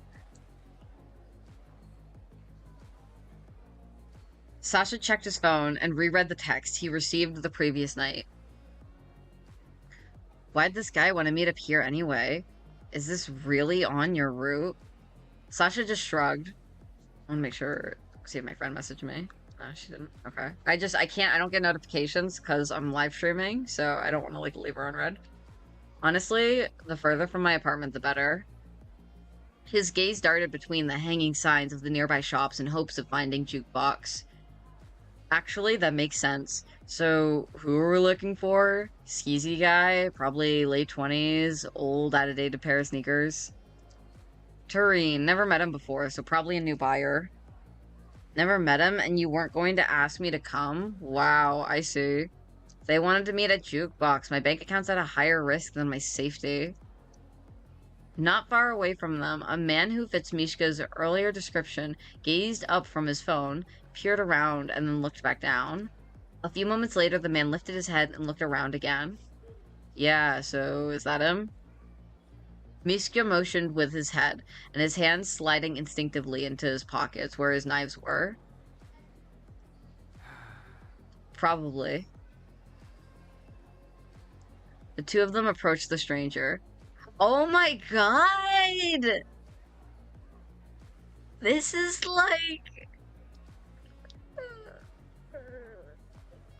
If this guy was American, his name would be like fucking Tanner or something like that. Are you Tareen? Well, it's... you know what? I didn't even realize Tareen Tanner. It fits. It fits so fucking well. What's that fucking face? The man turned and squinted at Sasha with a hearty laugh, and he flipped his phone around and shoved it into his pants pockets. Hey man, I thought you'd be taller. Hey man, I thought you'd be less of a fuckboy. His teeth flashed in a smile. Anyway, what's up? Other than bringing me my order. Or wait, are you Sasha, or are you... He pointed towards Mishka. Yep, that's him. Probably never buys his own shit. I hate this. Shifting into customer service mode, Sasha's tone changed into something more confident. I'm travel-sized, or would you rather I be on everyone's radar? Oh, shit. Did you say LMAO? Like, you... Oh, shit, LMAO. Hey, man, that just means you can squeeze into the small spaces, right? With a... With a chortle, he dug into his pockets and started pulling out wads of cash, flipping through them only after he licked his thumb first. Gross. Kareen paused to look up at Mishka for a moment, then went back to counting. Something like, what, 200 for a gram? Didn't you say you wanted to meet at Jukebox? It's close enough. Sasha interjected, watching the stack of money this man pulled out in broad daylight. So, Do you not have Payo or CoinLink in your C-card? I also take crypto. The thought of carrying cash around made him nervous. No, cutie. I don't like to be traced. So, how much is it? The new NS shit is expensive, isn't it? So now that I know that these guys are Russian, that's definitely... What is the... I want to know what this is, so I stop saying pence. Russian dollar symbol. Okay, so that's ruble. That's rubles. That's not pence. 1400 ruble, or 200 USD if you're paying cash. It's my last batch for a reason. That's about what Alexis mentioned. I'm game. Does that come with the dinner with you too? This guy! This fucking guy, Tareen! Tareen, you gotta lose the fuckboy attitude. Do you not see the fucking side piece that is Mishka that is walking with him? And you're over here like, hey baby, you wanna go get Applebee's or something? The fuck? Though he meant to mutter the words under his breath, Mishka's voice rose sharply. That'll cost you at least 3 times as much. Sasha wouldn't consider this guy his type, but he didn't mind his ego being stroked. Oh, he's flattered. Oh, he's flushed. He's flushed. Oh, so you're fancy, huh? Well, lucky for you, I'm loaded. All kinds of load. God! Tareen! Tareen! No! This fucking frat boy, Mishka, cannot believe what he's hearing! I don't think you could afford my appetite. Sasha, what the fuck? Tareen grinned at Sasha, still flipping through the bundle of cash. Alright, so what, 200 USD for the bag and 800 for you? I ain't talking about dinner, you know. His tongue stuck out playfully between his teeth. jaw creaking with how hard he was clenching his teeth. Mishka balled his hands into his fist. His nails bit sharply into his palms, and every muscle in his body was rigid. Sasha pulled out a small cellophane bag with a violet emblem from inside his jacket. What is this fucking dialogue? Seriously? Do you dote on all your dealers this way? The drug was held lightly between his fingers so he could offer the product and take payment at the same time. Just the cute ones. He smirked and slid the wad of cash into Sasha's hand, taking the baggie as well with his free hand. Tareen grabbed Sasha's forearm and pulled him closer. And you're pretty cute. Get the fuck back! Holy shit! Mishka stepped forward, pushing his arm between the other two, and roughly shoving Tareen away from Sasha. Hey, what the fuck, man? Tareen growled, stumbling back a little, temper igniting like a spark. He put both hands on Mishka's chest and shoved him back. Dude! Who the fuck do you think you are? Ugh. Hey, y'all need to chill the fuck out. Sasha glanced around anxiously, knowing they were making a scene. Oh, you'll fucking know who I am in a second, shithead. The scowl Mishka wore intensified, and Sasha's voice fueled with adrenaline coursing through him. Are you kidding me? Mishka, we're not doing this right now. The uproar had already gained the attention of a few onlookers, all of them slowing down to better see the fight. Huh? What's going on over there? An officer on patrol started to make his way towards them, craning his neck in an attempt to gauge the situation. Fuck! Sasha felt his stomach flip as the cop approached. This had never happened before. He was usually really good at keeping a low profile. God damn it! Sasha, we should bail. Alright, I'm gonna have to ask you to calm down. Hey, what do you have there in your hand? Shit, fuck this, man, I'm out. Seeing that the officer still had some distance away, Tareen quickly pocketed the drug that had been spotted and took off. He disappeared into the labyrinth of shops and side streets around the tower. Sasha felt his throat tighten and his heartbeat thundered through his ears. We can't afford this. Fuck, we have to run. We don't have enough money for a bribe. Go! Dude, we fucking running. Let's get this shit. Sasha, now! Mishka urgently grabbed his friend's jacket and shoved him forward. Shaken from his daze, Sasha bolted. He didn't trust himself to look back when he heard the cop give chase. Hey! You can't outrun this guy! Sasha hopped as he sharply turned the corner and tried to keep up with Mishka. Doesn't matter, just keep running! Mishka checked over his shoulder and suddenly grabbed Sasha's wrist, tugging him to the left. Where are we going? They didn't get a good look at us, right? We don't have to stand out. You have pink and blue hair! You're pink and blue hair with pronouns! You stand out! You are the most standout person ever! Tareen is gonna fit in better with a stupid fuckboy face! His footsteps were uneven, his legs growing heavy. Are you seriously out of breath already? Mishka couldn't stop himself from smiling and shook his head as they ran. Easy for you to say, you're like a giraffe.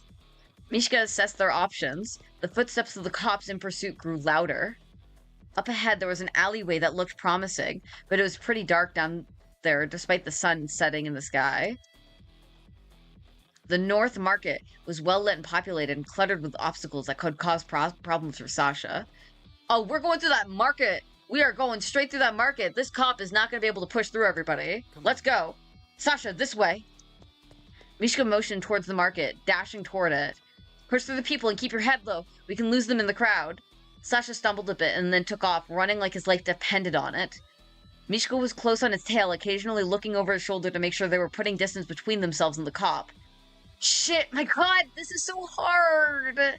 Don't stop, Sasha. Keep going. The words of encouragement didn't help at all, and Sasha's legs grew heavier and heavier the further they went.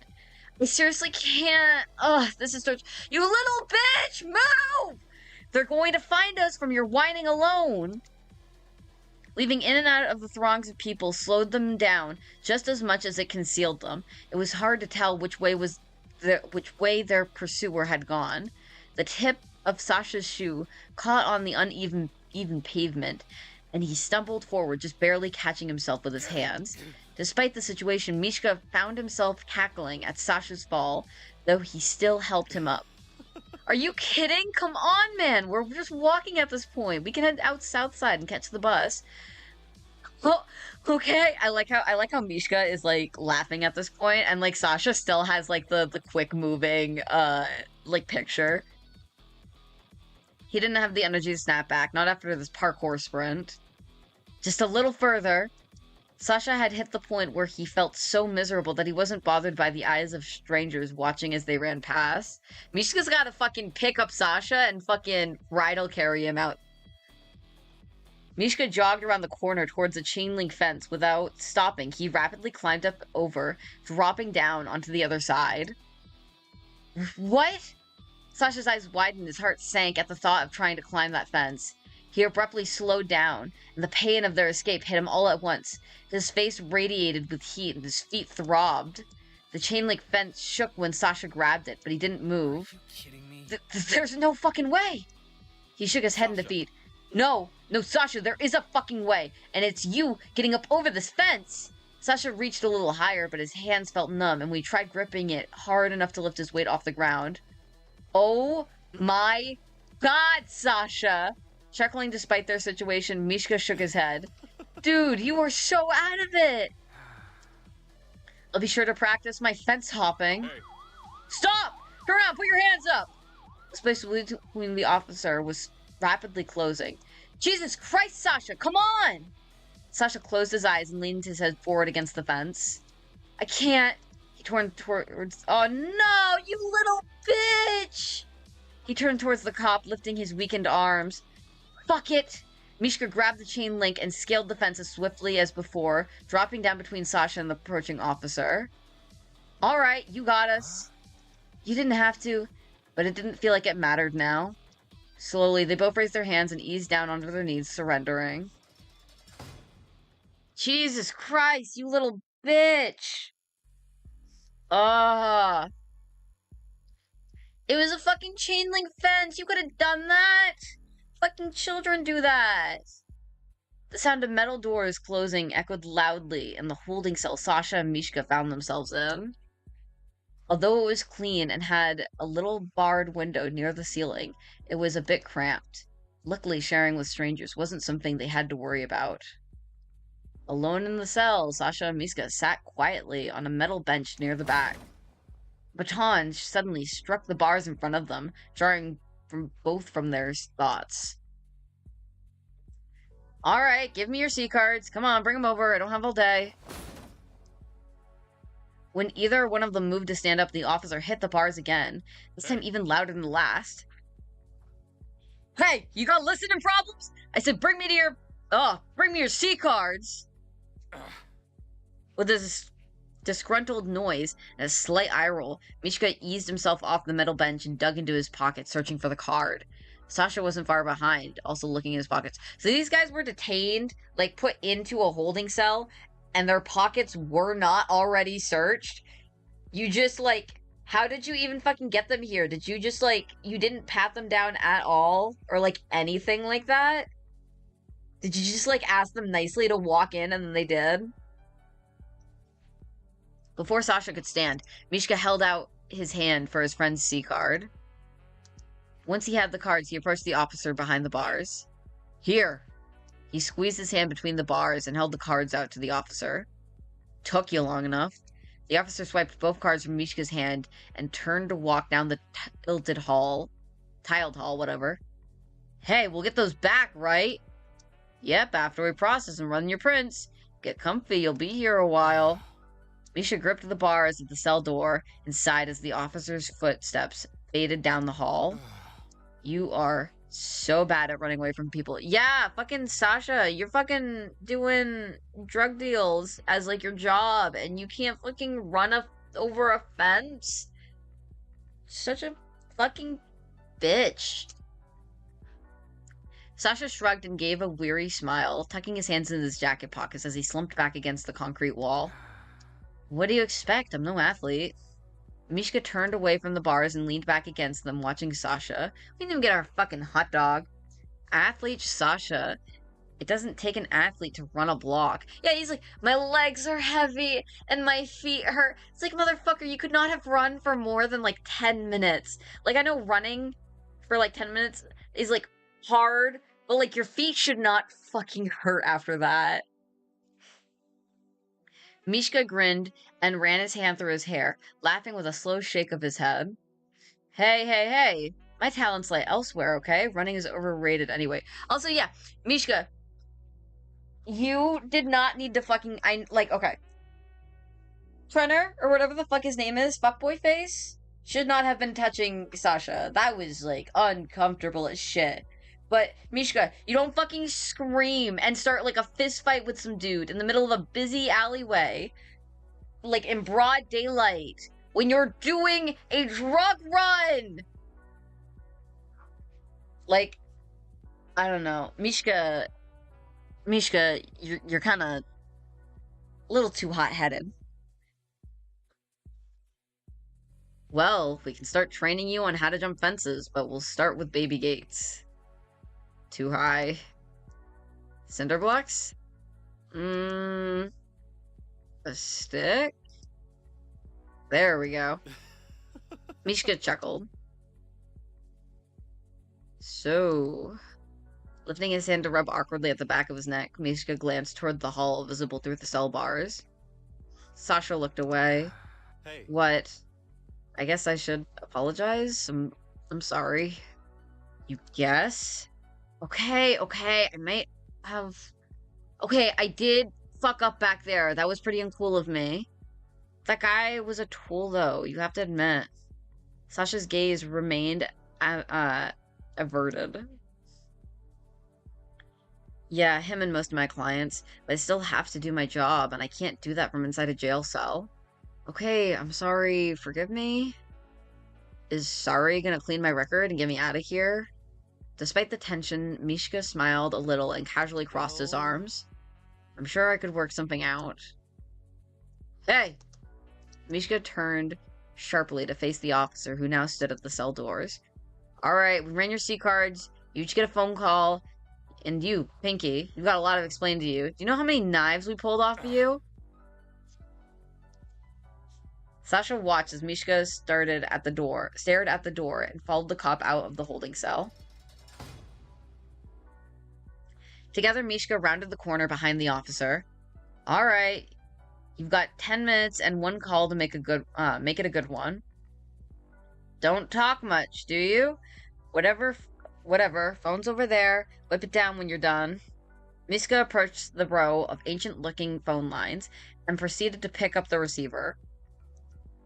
When he did, a small screen projected above the number pad. With practice ease, he dialed a familiar number and waited quietly. He watched as the screen flickered before faintly displaying a pixelated face. Oh. It's me. I'm in jail. I need you to get us out. One moment. Mishka glanced up from the phone, sweeping his gaze over the people in the lobby. Alright, I'm here. Why are you in jail? That doesn't matter. Can you just get us out? I think it does. Us? Who's us? Is someone else there with you? Yeah, a friend. We're caught in the wrong place at the wrong time. Doesn't matter. It's not a big deal. Is your C-card not working? They should have let you out when they scanned the encryption. Do you really want to play 20 questions with me right now? I've got limited time on this thing. And Sasha doesn't have the same C-card as me. I'm not leaving him here. Just call them and bail us out. Sasha? Dima, seriously, time limit. Okay, I'll call the station, but Mishka, this can't be a situation more than once. You being in jail is a huge inconvenience for us, and it's reckless on your part. Sure, whatever. I'm serious, be careful, please. The streets are hot right now. Keep your head down. Alright, get off my case. Mishka, what? Be careful. Yep, bye. And please, stop running from the cop. Mishka abruptly set the receiver back on the hook, his eyes closing with aggravation. The cop behind him eyed him like a hawk, occasionally glancing over Mishka's shoulder at the now black screen on the landline. You done? Come on. Mishka complied and turned to follow the officer back down the hall and towards the holding cell. Not a minute had passed before the sound of static blared from the officer's walkie-talkie. Hey, Kimrick? This is Smith, over. Hey, Smith, go ahead, over. Those two in holding cell D4, they're free to go, over. What? Alright, affirmative, over and out. After a quick tone from the receiver, after a quick tone from the receiver, the signal ended. With an exasperated sigh, the cop turned to Mishka with a disdained look. Oh, I didn't see it. My friend actually messaged me back. No, she didn't. I feel sad. She left me on red. Friends in high places won't always be able to bail you out, punk. I'll need my phone and all 8 of my knives back. Your stuff's on the counter. There. I'll go get your friend.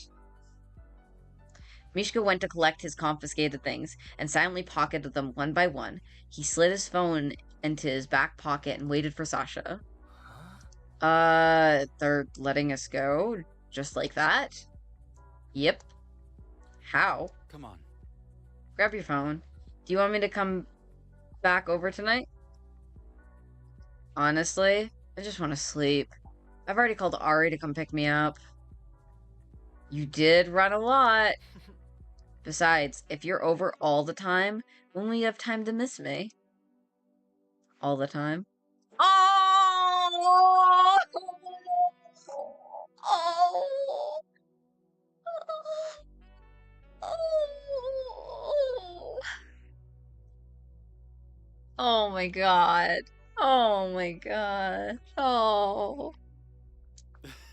Yeah, don't let it get to your head. I'll just call or text later. I won't answer because I'll be asleep. Dumb. Tell, Ari I said hi. Hey. Sasha? Oh, that's somebody else. Sasha! Speak of the devil, they shall appear. Hey, Ari. Before Arisha could respond, Mishka was already on his way out. You, good to go, Sasha? Let's get out of here.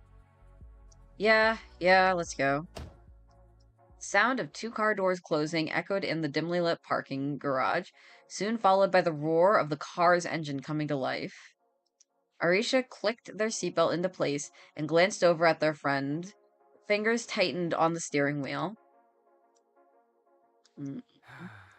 I already know what you're going to say. Then you know how tired I am of bailing you out of these spats between you two. Ooh. Do you know I'm missing my self-defense class to come pick you up? What even happened? It was just a normal drop, and Mishka didn't like the guy. Some cops saw. That was it. Uh-huh. That was it. As if Mishka's jealous tendencies haven't gotten you into shit like this before. Arisha shook... oh my gosh. Shook their heads slowly. Their manicured fingers loosened their grip on the wheel as the car turned out of the parking space. Am I wrong? No. Look, I'm not trying to tell you what to do. I'm just worried you're wasting your energy on a dead end. I know. Does the water have to be over your head for you to realize you're in too deep? You cannot get thrown in jail again. You're a dealer. How'd you even get out? No one can afford to bail in the city. I don't know, Mishka. Mishka went to make his phone call, and after that the cop came back and let us out. That's shady as fuck, Sasha. What's worse is he wouldn't tell me how, and I did ask. He seems real choosy on what I should and shouldn't know. That's Mishka, though. He's secretive. But not with me. Apparently he is, from what you're telling me. Maybe they're right. Sasha shook out the window, watching the shops and streetlights fly by. The roads were almost empty at this time of night. Why do you put up with this? Why not just tell him this isn't working? Because clearly it's not. There is no this. We're not in a relationship. Oh no, could have fooled me. And like everyone else, man. Seriously? We're not dating.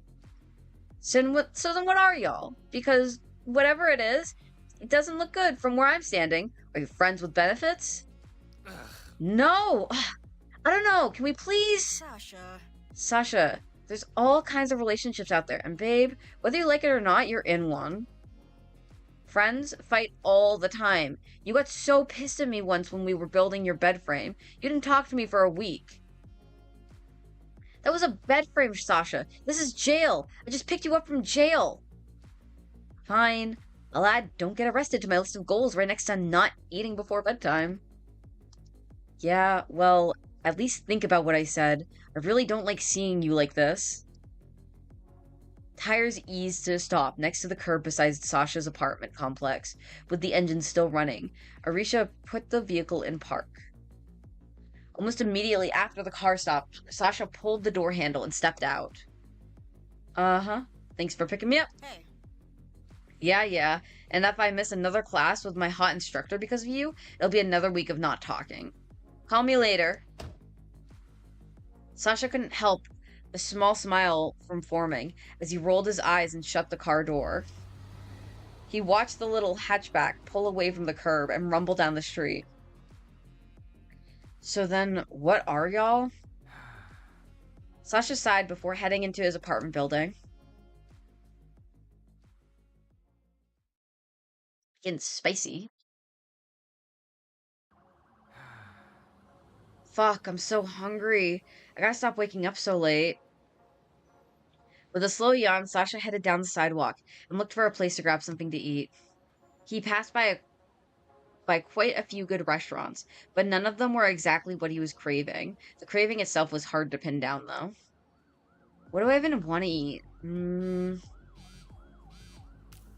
Let's see this. Morning, sunshine. Got a pickup for you. Oh my god. Here. I'm gonna take a second. I'll be back in just a moment.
Alright, I am back. Oh, oops, I don't know if that makes me muted. Alright, I am back. Cool. How long have I been playing for now? I've been playing for about like 2 hours. Crap. I'm good to still keep going. I'm having fun. I like this. Morning, sunshine. Got a pickup for you. Okay, when? At 1 o'clock today. It's at the flower shop.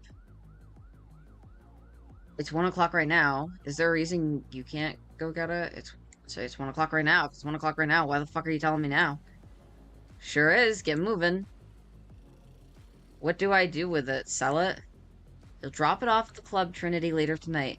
I'll be there. See you then. Okay. What a tool. So much for grabbing something to eat first.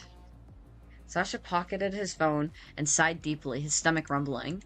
He could see the shop already. The sheer numbers of potted plants and hanging baskets of flowers clustered around the storefront were a dead giveaway. At least it smelled nice. Oh, gosh. Is that a purple sports car in this part of town? Oh my god. I used to work with a guy, pizza delivery driver that had a car like that. He was an asshole. He was, MAGA all the way and walked around with, like, fuck Joe Biden, like, hoodies. Which, like, yeah, fuck Joe Biden, but not in, like, his way. Not in a sexual way either. I don't wanna, that's not my cup of tea. Parked in front of the small inner city flower shop was a sleek car that cost an easy $250,000. It stuck out like a sore thumb in the mostly vacant parking spaces in front of the building. Sasha glanced at the car as he walked by, though the windows were too tinted to see who was inside. He pushed open the door to the flower shop and gave a soft jingle as he entered. Rows and rows of assorted plants lined the walls, filling the air with the fresh scent of countless flowers. The fragrance was strong, but overall quite nice, and Sasha breathed it in appreciatively. He paused at the entrance for a moment before approaching the cashier. Oh my goodness. Hello there. You got, homophobia in your eyes. Oh shoot, I forgot the mop. To mop the back. It should be... Sasha, hey! Hey, Siren. Working the double shift? Yep, my rent says I can't work under 12 hours a day. I'm joking, but not really. I hear that. My balance is looking pretty sad right now. Yeah. Anyway, are you here to help me stock the shop, please? Nope. Sorry, I'm just picking up a shipment today. It would have been filled within the last hour or so. I think under Alexis? Or Alexi? Whatever, how you say it.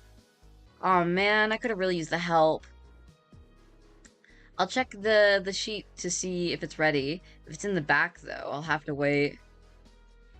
Is something wrong? Someone from corporate is back there. Things are chaotic right now. Chaotic? It's a flower shop. How bad can it get? Oh, you don't know the half of it. Siren leaned over the counter a bit and motioned for Sasha to come closer. Curious, Sasha obliged. There was a break-in last night. Some real spooky shit, so they sent someone in to check on everything, I guess. Even worse, apparently, a dead dealer was found in an alley not far from here. Shit's crazy, Sasha. I've never seen it like this before. Don't even get me started on the old ladies coming in for their poppies. They're the worst of them all. The mention of a dead dealer made the back of Sasha's neck tingle. Sasha. You got nothing to worry about. There's some joke here. There's some joke here that I can't think to make. I'm sure that Michiko would love to make you feel dead, but not in the way that you're thinking. The dealer? Were they one of ours? I don't think so, but I don't remember either. It was only one dealer, but still. Be careful, Sasha. Abruptly, the door leading to the back room opened. Emerging from the stock room was a tall, built man carrying a plum pad. For someone sent from corporate, he was pretty casually dressed. Yeah, he's kind of dressed like Mishka, but like worse. Oh, that guy's definitely a bouncer. Flower shops don't have bouncers, though. Siren flashed Sasha a glance, as if to alert him of the approaching man. This is fuck-ass haircut this dude has. Oh, that was fast. All done back there, then? Yeah, everything looks good so far. May I see the book for the shop's shipments? Say all your lines, then, I guess. Oh, yeah, one second. Let me find it. And, okay, there you go. As if his life depended on how fast he could comply, Siren thrust out his arm and offered the man a white binder. I'm glad to see that baby's breath is selling well. Huh? Oh, I'm sorry, that's the wrong binder. Let me just...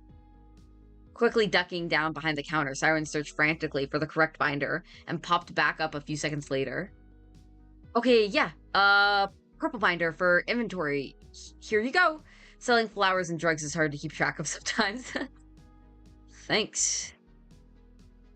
Oh, shipments. Sasha had a shipment. 1 second, Sasha, sorry, let me go get that.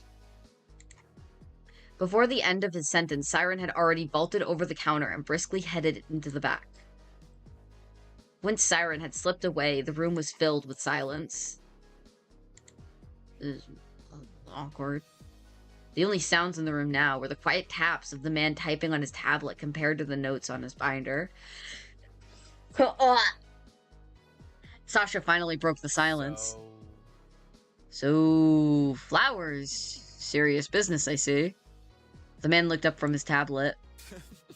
My boss would argue it is. If a single petal in the shop ends up damaged, there would be hell to pay for it. Wait, are we really talking about flowers right now, or something else? Wow, your boss sounds kinda... Oh, holy, calm your tits.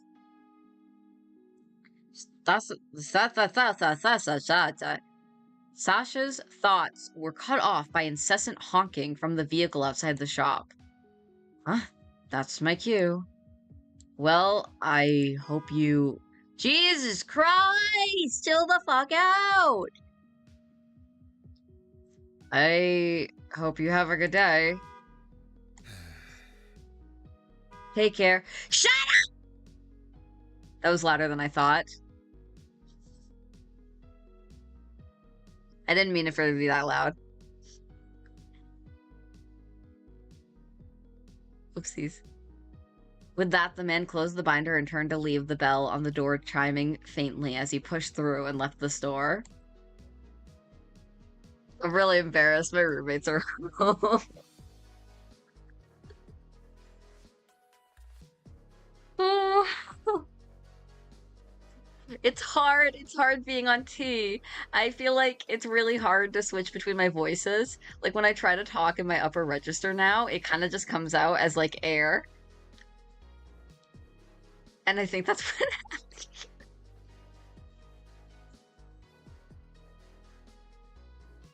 Oh my god.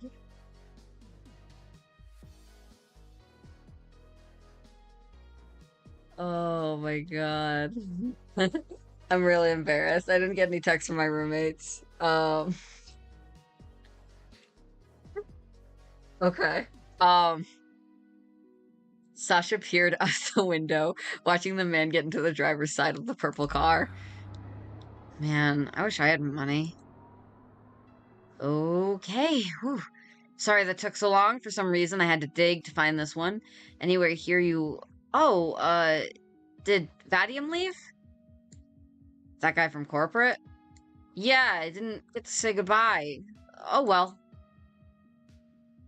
With a shrug, Siren held out a rectangular purple box, wrapped in a lavender ribbon. A small white logo was printed on the lid. Anyway, here's your shipment. I remember what I said, yeah, about being careful? Sasha picked up the ornate box, lifting and rotating it as he examined the packaging. This looks more like a cake box. It's the same box that guy had! Good, then you can tell people it's just a cake. See ya, Sasha. Sasha gave a light chuckle, having no complaints about the inconspicuous shipment. See ya. Later. After his goodbyes, he pushed against the door and left. The sun overhead was intense, and Sasha squinted against the glare, lifting a hand to his forehead to shield his eyes. With his other hand cradling the box under his arm, he walked towards the nearest bus stop. Sasha took a seat at the empty bus stop, thankful for the shade the top of the beach provided. He set the box in his lap and stared at it. And the other night they found a dead dealer in the alleyway. The longer he stared at the box, the tenser his brows became. What is with the brows? Holy shit! Shut up about their fucking eyebrows. I can see them. He'll drop it off at Club Trinity later tonight. I'll be there. Sasha didn't notice his thumb starting to fray the cardboard tab on the box as he got lost in his thought. Be careful, Sasha. He fished his phone out of his jacket and sighed as he swiped through his contacts, his stomach rumbling loudly. Pulling up Mishka's chat box, he typed a quick message. Hey, you hungry? Want to meet up for mood? Let's meet at Trinity tonight. I think, Mishka owes us one. I think that we should take him in for some backup. Yeah, let's do that.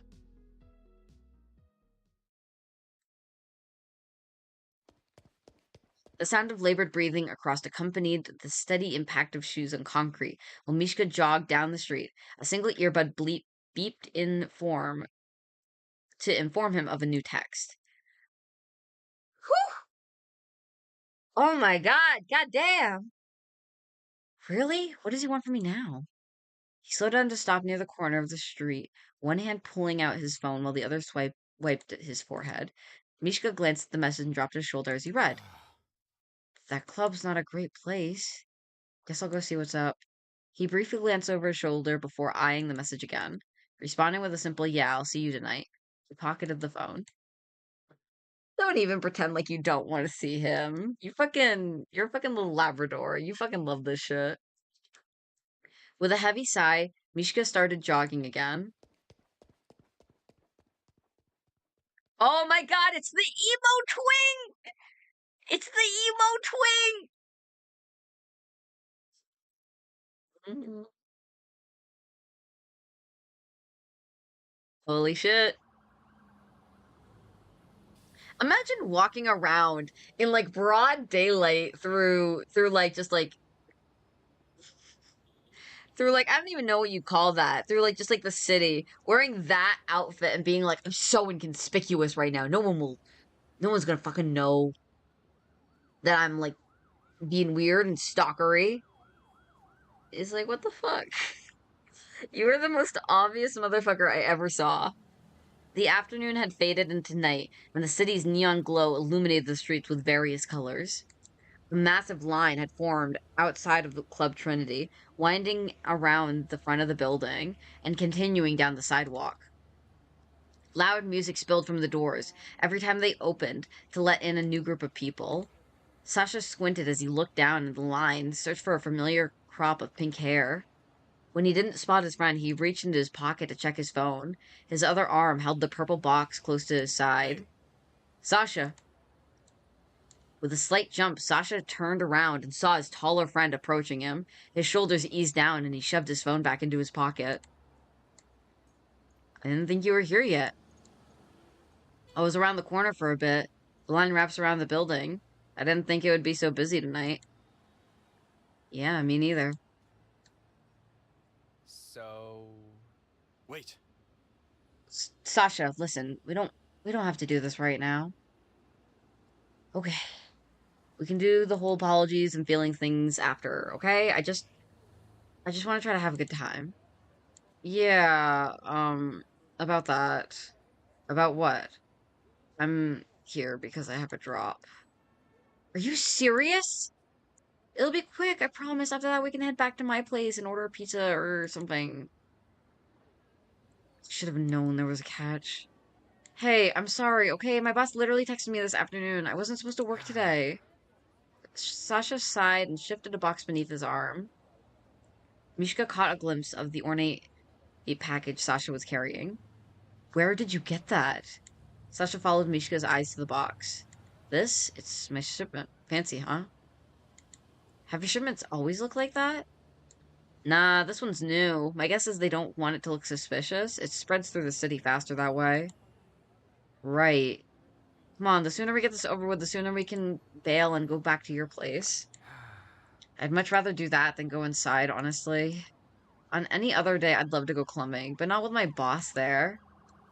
Makes sense. Do you have your C card? Looks like they're checking them at the door.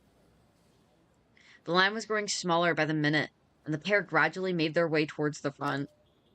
Sasha stepped up to the bouncer at the entrance. Now that it was deeper in their turn, he brandished his C card and quick scan and headed towards the doors. Mishka stepped forward to do the same, but stopped when he noticed something. Hey, I need your card. Ignoring the man's tone, Mishka stared intently towards the rooftop above them, his brows deeply furrowed, because of course they were. Of course they fucking furrowed. Hey, you want in or not? Mishka, come on, stop stargazing or whatever you're doing, you weirdo. I want to get this over with. Mishka looked away and exhaled sharply, handing over his C-card to be scanned. He pocketed a moment later and followed Sasha wordlessly. He stopped to look over his shoulder once more before stepping inside. You good, Mishka? Yeah. Okay. Okay. Good. I need a drink. They were met by the pulsating, all-encompassing bass. Oh my god, my eye is so irritated right now. That shook the very foundation of the building. Oh my god, it's this twink again! It's the emo! He's fucking emo! A cold wind blew up between the building.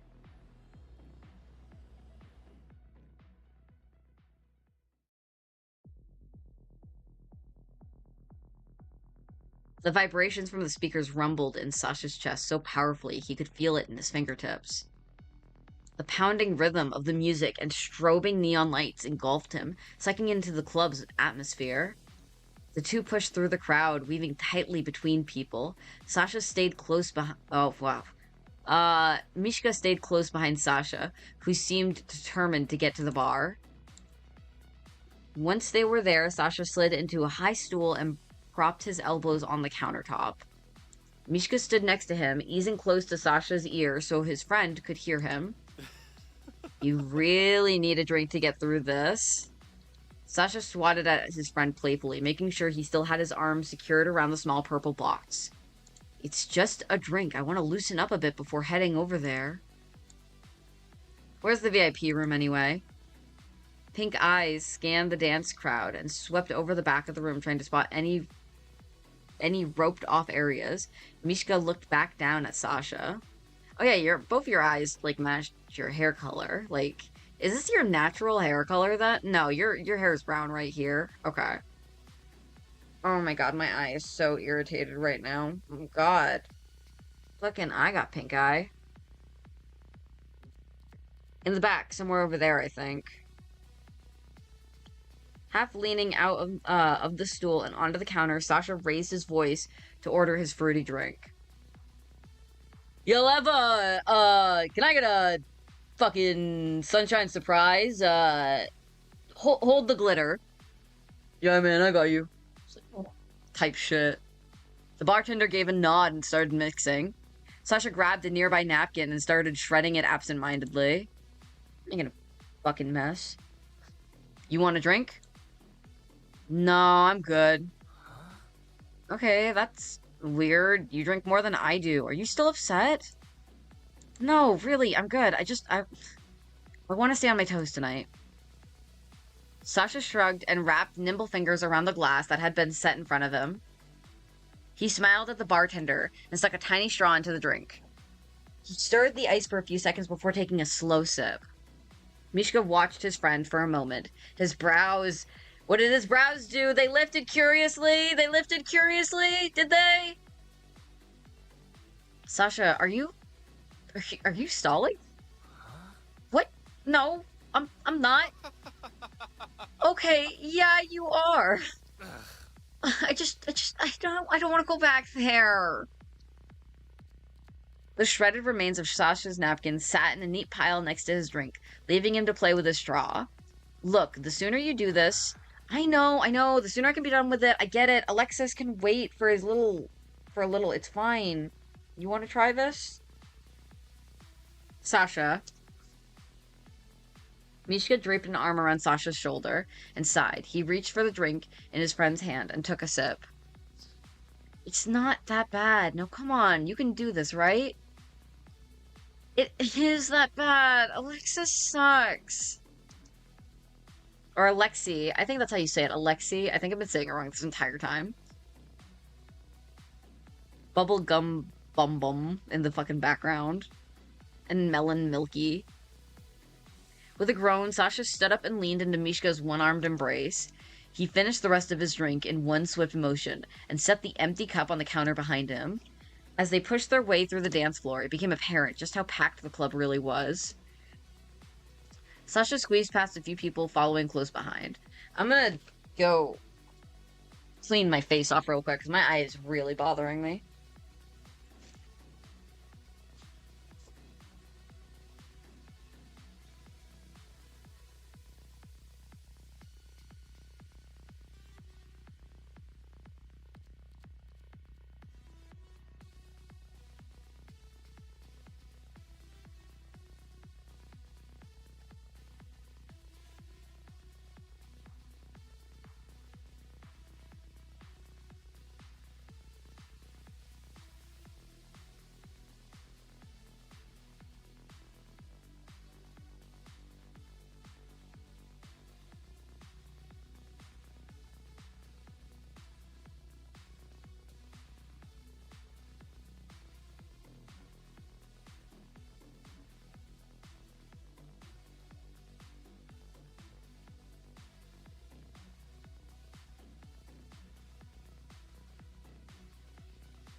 Alright, I'm back. While I have a second, I'm gonna check my messages real quick as well.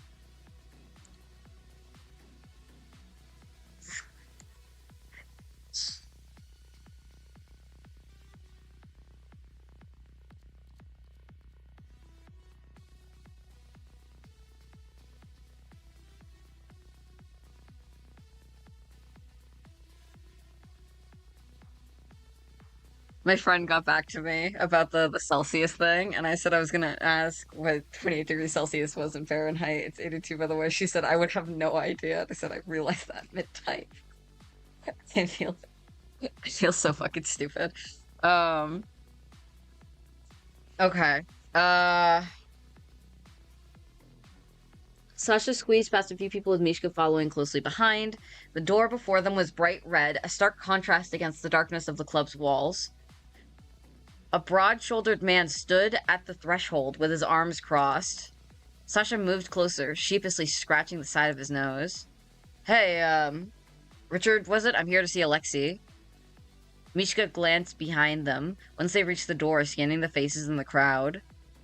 What's the phrase? Oh, fuck. Shit, was it? The bouncer eyed Sasha a little skeptically, then looked over at Mishka, who merely shrugged in response. I'm with him. Oh, Alone the Wolf Dies Out. Cringe, but okay. When the bouncer gave an affirming nod, he stepped to the side and opened the door.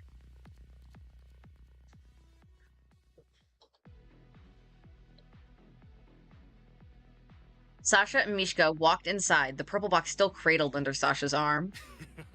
Oh, who is this fucking tool?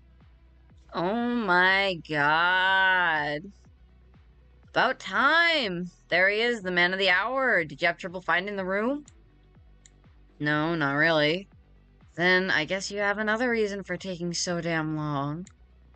A wave of snickers erupted from the people arranged around Alexei, none of whose names he could recall off the top of his head. Alexei, who was reclining comfortably on a couch in the middle of the room, slipped his finger into his mouth and rubbed at the front of his teeth. The man clapped his hands together and smiled widely at Sasha. I see you brought an unexpected friend. Who is he? He nodded towards Mishka, who stood quietly behind Sasha's left. He's with me, don't worry about him. Right. Well, did you bring the supplies, or did you forget that? As if I'd come up here just to hang out with you, otherwise. Picked it up this afternoon. You know, when you texted me? Alexei chuckled and held out his hand expectantly. Sasha handed the box over and watched it as his boss set it on the little coffee table in front of him. The folding lock was opened, and Alexei peered inside. There it is, boys. There it is, boys! There it is! He smiled, growing smugger by the second. Alexei reached inside the box and pulled out a small cellophane bag. Sealed inside the bag were a few pastel tablets. So are we good? Is that all you wanted? You'll leave when I tell you to leave. Well, I sold the last of my supply to some jerk at the tower, so will I be getting more? You're gonna be selling a whole lot more, don't you worry about that. Not worried. Well, good. Job security's hard to come by these days. He smiled at Sasha a few seconds longer than he was comfortable. After returning the baggie back inside the box, Alexei turned towards a man guarding the door and beckoned him over. Here, take this to the warehouse off Kenpa. Kenpa? That doesn't sound very Russian. Get it there by tonight. Warehouse? Are they just gonna store it? I could make 3 months rent of whoa, fucking hell. Warehouse? Are they just gonna store it? I could make 3 months rent of the supply. Well, you got the shipment, so... Chill the fuck out, Sasha. Mishka stepped a little closer. Dude, I just want to go home. It's supposed to be my day off. Sasha could feel his blood pressure rising. Either that or the alcohol was kicking in. Feeling a little cheeky today, huh? Fine, go, but Sasha... What? I'll have another shipment for you by the next week. I'll text you when it's ready. It'll be double the amount this time. Make sure you sell it all. I know how to do my job. Alexei waved his hand dismissively and focused his attention back on his phone. Sasha, come on, let's go. Alexei thumbed through the contacts in his phone and lifted the device to his ear. Secured the package and one more thing. Mishka's here.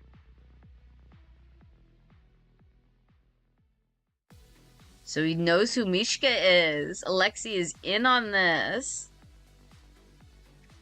Mishka's gaze swept across the crowd again. He craned his head to look up at the ceiling briefly. Sasha leaned towards Mishka, his hands deep in his jacket pockets, nudging his friend to get his attention. What are you looking at? Nothing. See, that meeting wasn't so bad, right? Sasha scoffed. Anyway, can we go now? My mood is tanking by the minute. I think maybe you should stay a while, you know? We came all this way. Seriously? What? You said we could leave right after the drop. You want me to stay? Mishka smirked softly and reached forward to wrap his arm around his friend's middle. He pulled Sasha close and started backing up onto the dance floor. He leaned near his ear to speak. Sasha groaned in response and resisted his friend's pull. I changed my mind. I want to dance with you. Bullshit. You're just killing time so I don't have the energy to beat your ass in Dragon Lad. Fine, you caught me. Dance with me anyway? Mishka swayed into the crowd and brought Sasha with him. Sasha wanted to stay mad, but he couldn't help but smiling. He rolled his eyes and pushed out his friend's chest a bit, putting some space between them. Okay, fine, but I need another drink first. That meeting was awful. Alright, go get your drink. Mishka watched his friend disappear into the throngs of people as he headed into the bar. Once Sasha was a good distance away, Mishka made for the bathrooms and quickly shut himself inside a stall. He pulled out his phone and pressed his hand free to his ear to shut out the rest of the muffled noise of the club. Dima, did you get my text? Did you get someone to sweep the area out here? He leaned against the metal of the stall and bowed his head, focusing the voice on the other end. Yeah, I saw him. I don't know if he was tailing me or just in the area, but I saw him. There was a long pause. How long is that going to take? Yeah, okay, thanks. Got it. Gotta go, bye. After shoving his phone back into his pocket, Mishka pushed the stall door open and returned to the dance floor. It didn't take long for him to spot Sasha dancing. Hey, did you get the same drink? Where'd you go? I thought you bailed on me for a second. Bathroom. What drink did you get? Jeez, Mishka would fucking never bail on Sasha. This man refused to climb over a fucking fence to get away from the cops just so he could go spend like a couple hours in jail with you. This man would fucking never leave you alone at a club. Without asking, Mishka took the glass from Sasha's hand and sipped at it. He smirked down at his friend and held it a little above Sasha's head. Poison? How does it taste? Tart. It's, fruit bomb, they call it. Sasha chuckled and grabbed the drink back. He took a long swig and started to sway, feeling the music course through him. Mishka mirrored his friend, his head bouncing gently while he started to dance. He pushed himself close to Sasha, which wasn't difficult, given how little room they had crowded the dance floor. His drink in hand, Sasha rocked close to his tall friend. They got lost the EBB and flow of the music, their bodies moving easily to the beat. A floaty feeling crept into Sasha's head, making him feel giddy and light. Well, are you feeling better yet? Sasha gave Mishka a side eye, his smile widening. The drink helps, and I love this song. Taking the last swallow of his drink, Sasha set the empty glass down on a nearby surface and returned his attention to dancing. When Mishka bent close, a tinge of heat prickled at Sasha's neck. He felt his cheeks flush. Hey, Your face is all red. The breath against Sasha's ear was hot, enticing, sending a wave of warmth on his arm. But before Mishka could entertain the thought of ghosting his lips over his ear, Sasha danced a few steps back. With their eyes locked on each other, Sasha's flirtatious smile signaled the start of the game both were familiar with. Keeping his movements in rhythm with the music, Sasha hooked his fingers into Mishka's belt loops. He pulled his friend closer with ease, and Mishka was more than happy to oblige. Sasha angled his head upwards and pressed his lips fleetingly to Mishka's jaw. Oh! Oh! We know Mishka wants it. We know Mishka wants it. So I'm gonna say... Secluded spot. Sasha's fingers crept up Mishka's side and glided over his skin through the fabric. Let's find somewhere less crowded. Mishka kept his eyes trained on Sasha, his faint smile widening. This place is packed. And let's find somewhere that's not packed. The street was quiet in comparison to the loud, hot room the pair just stepped out of. The night air was cut between the buildings. It felt cold against Sasha's skin. Mishka looked up towards the tops of the nearby buildings as soon as they were outside. He glanced over his shoulder and peered at Sasha. You alright? Everything hurt.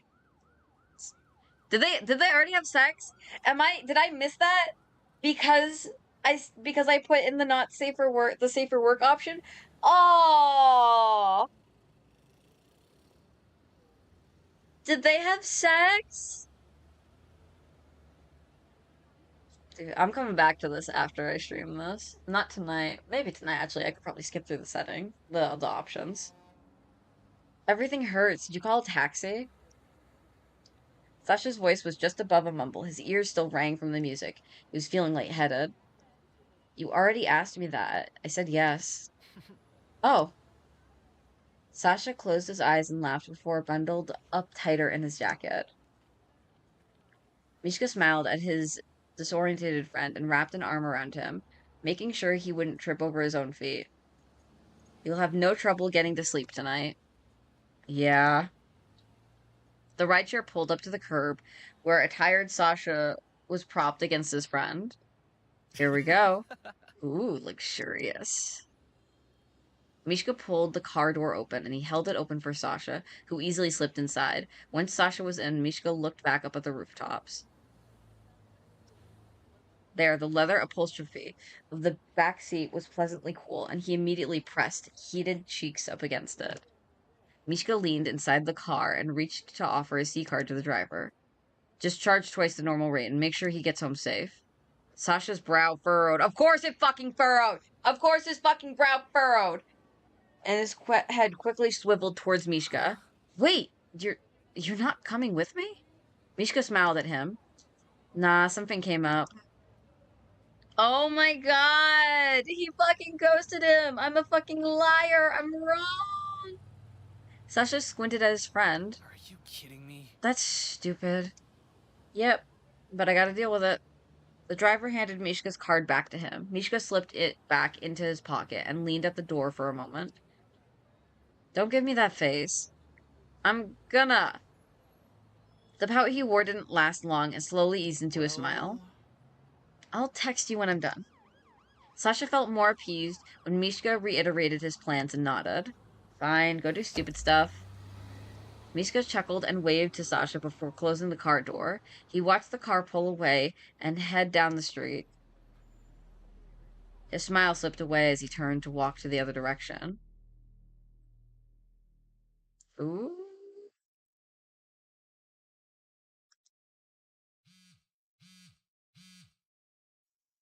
Pulled out of a deep sleep, Sasha groaned into a consciousness.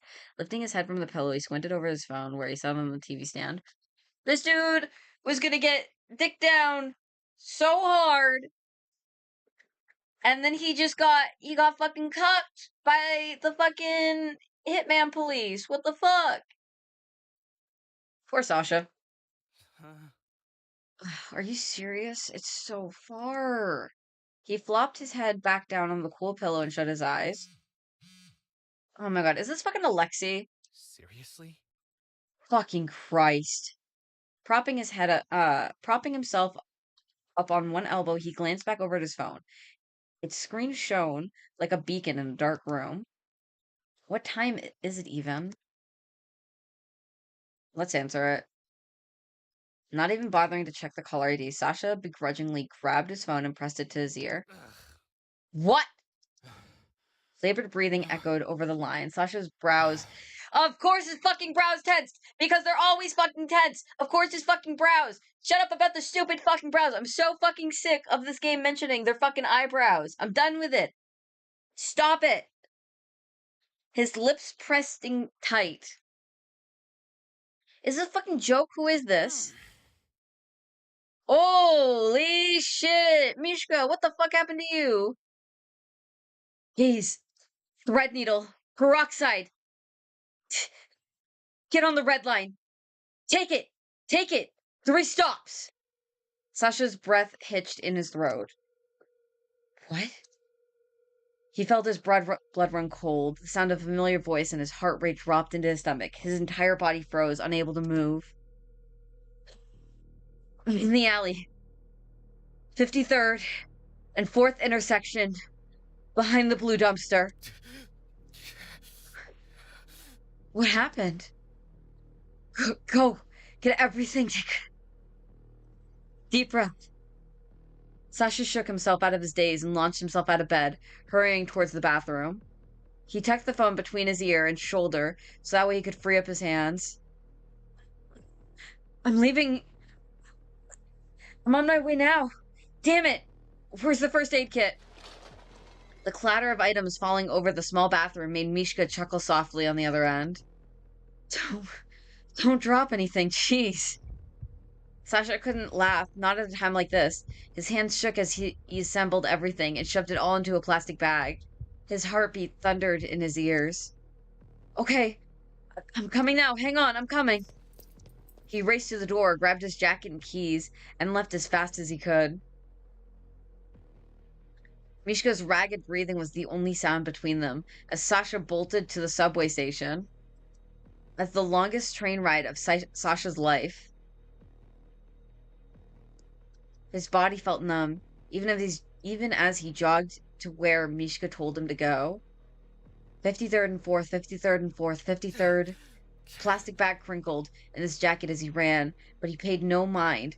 At this point, all discretion had been tossed out the window. The alley was dark and damp. In any other situation, he would have avoided it completely, but now he bolted right in. Hey, I'm here. Where are you at? Sasha whipped his head around, searching for his friend. There was no response. Mishka! Mishka, where are you? Shh! Over here. Sasha jumped before he turned to the source of the voice.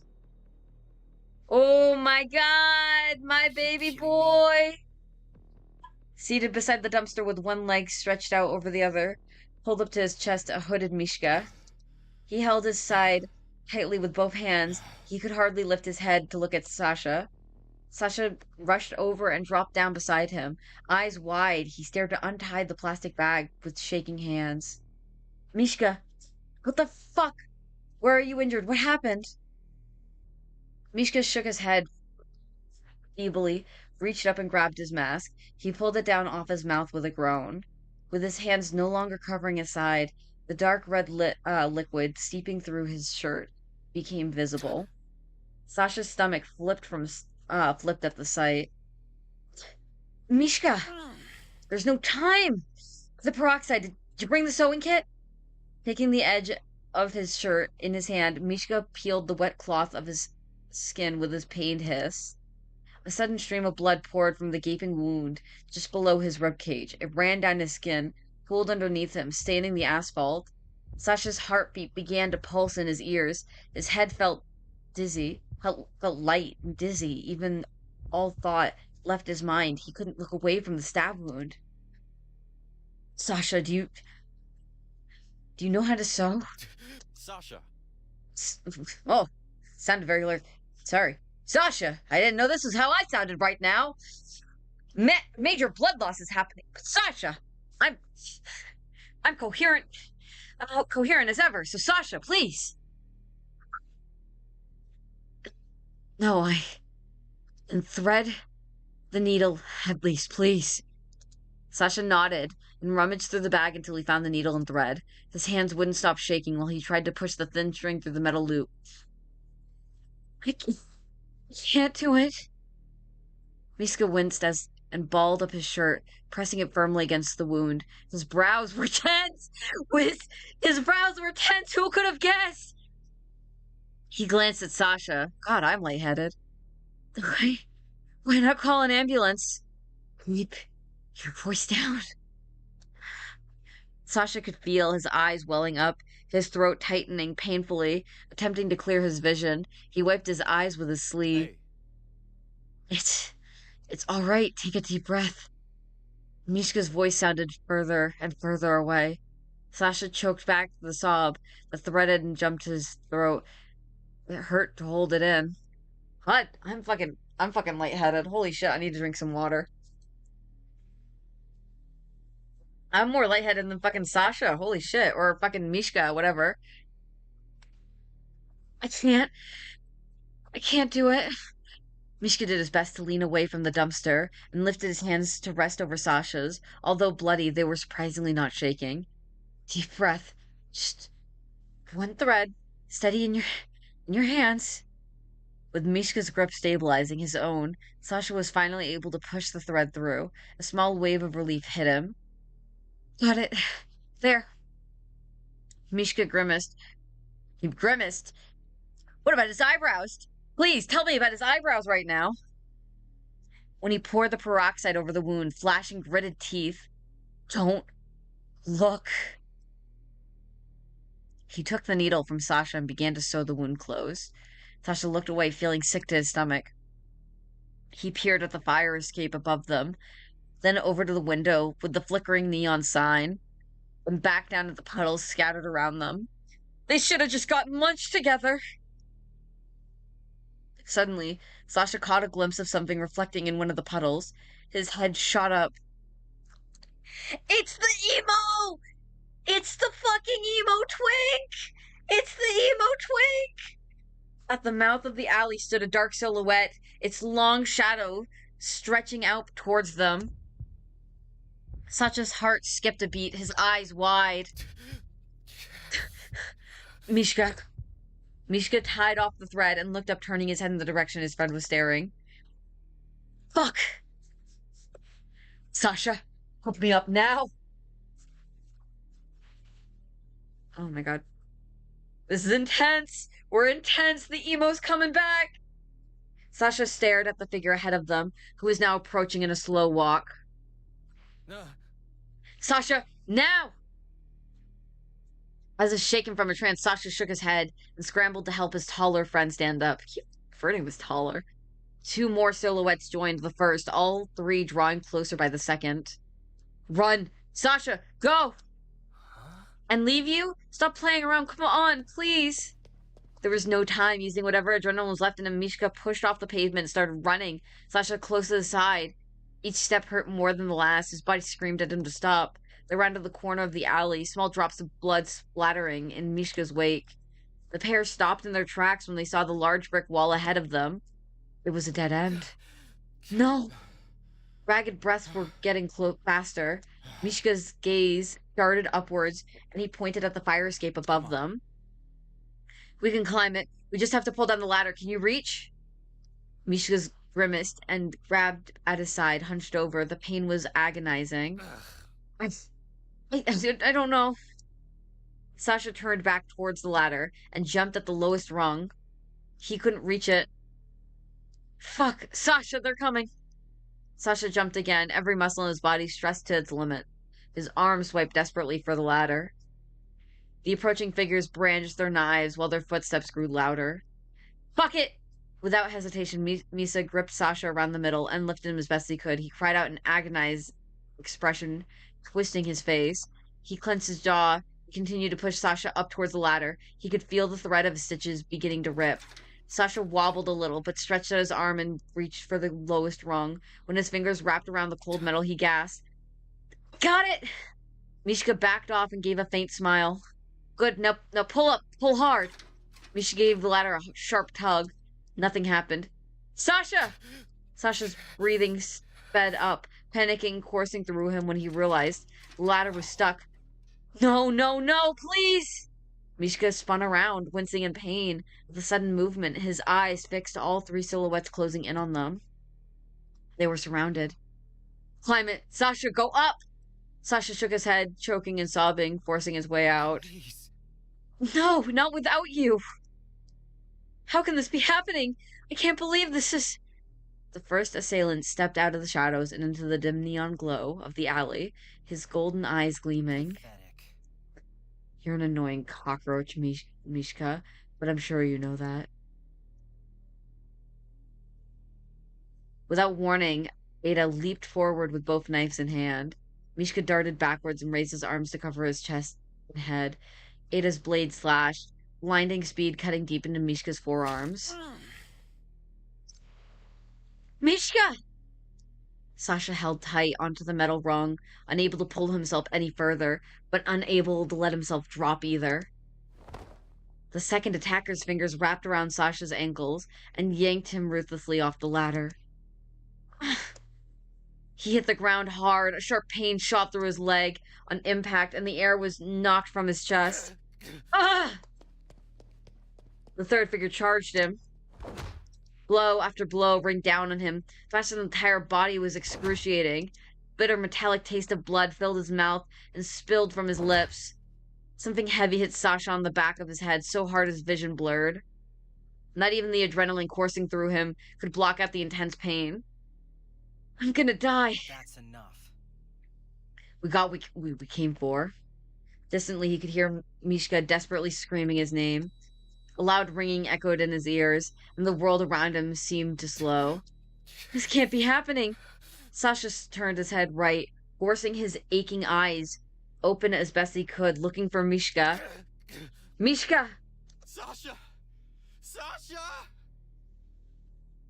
The sight of two men dragging a fighting Mishka towards a car at the mouth of the alley was incomprehensible to Sasha. He fought to stay conscious. Sasha's entire body refused to move. He weakly tried to turn over, attempting to crawl after his friend, but nothing happened. His body wouldn't respond. The car door slammed shut. The sound was muffled and distant. Sasha whimpered, hopelessly sinking into the vehicle, pulled away, and drove off. No. His fingers twitched. Scraping against the pavement, he couldn't move at all, and all he could do was lay there helpless. I can't hold on. Sasha's vision began to narrow, darkness closing in. What if I don't wake up? Mishka. I'm where he sent the distress call, but he's not here. A deep voice filled the alley. Someone was coming. No, there's someone else here. He's beaten up pretty bad. Tell Indigo to send a medic team. I'll bring him in. The pain became distant. Sasha's conscience slipped Can you away. hear me?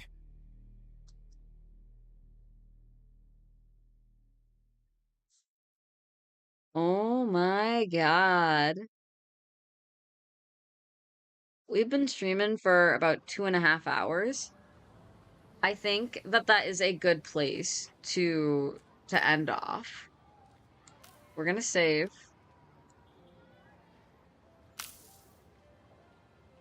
We are gonna stop right there. Uh, thank you for watching. I have noticed there has been one person sitting very silently in the viewing.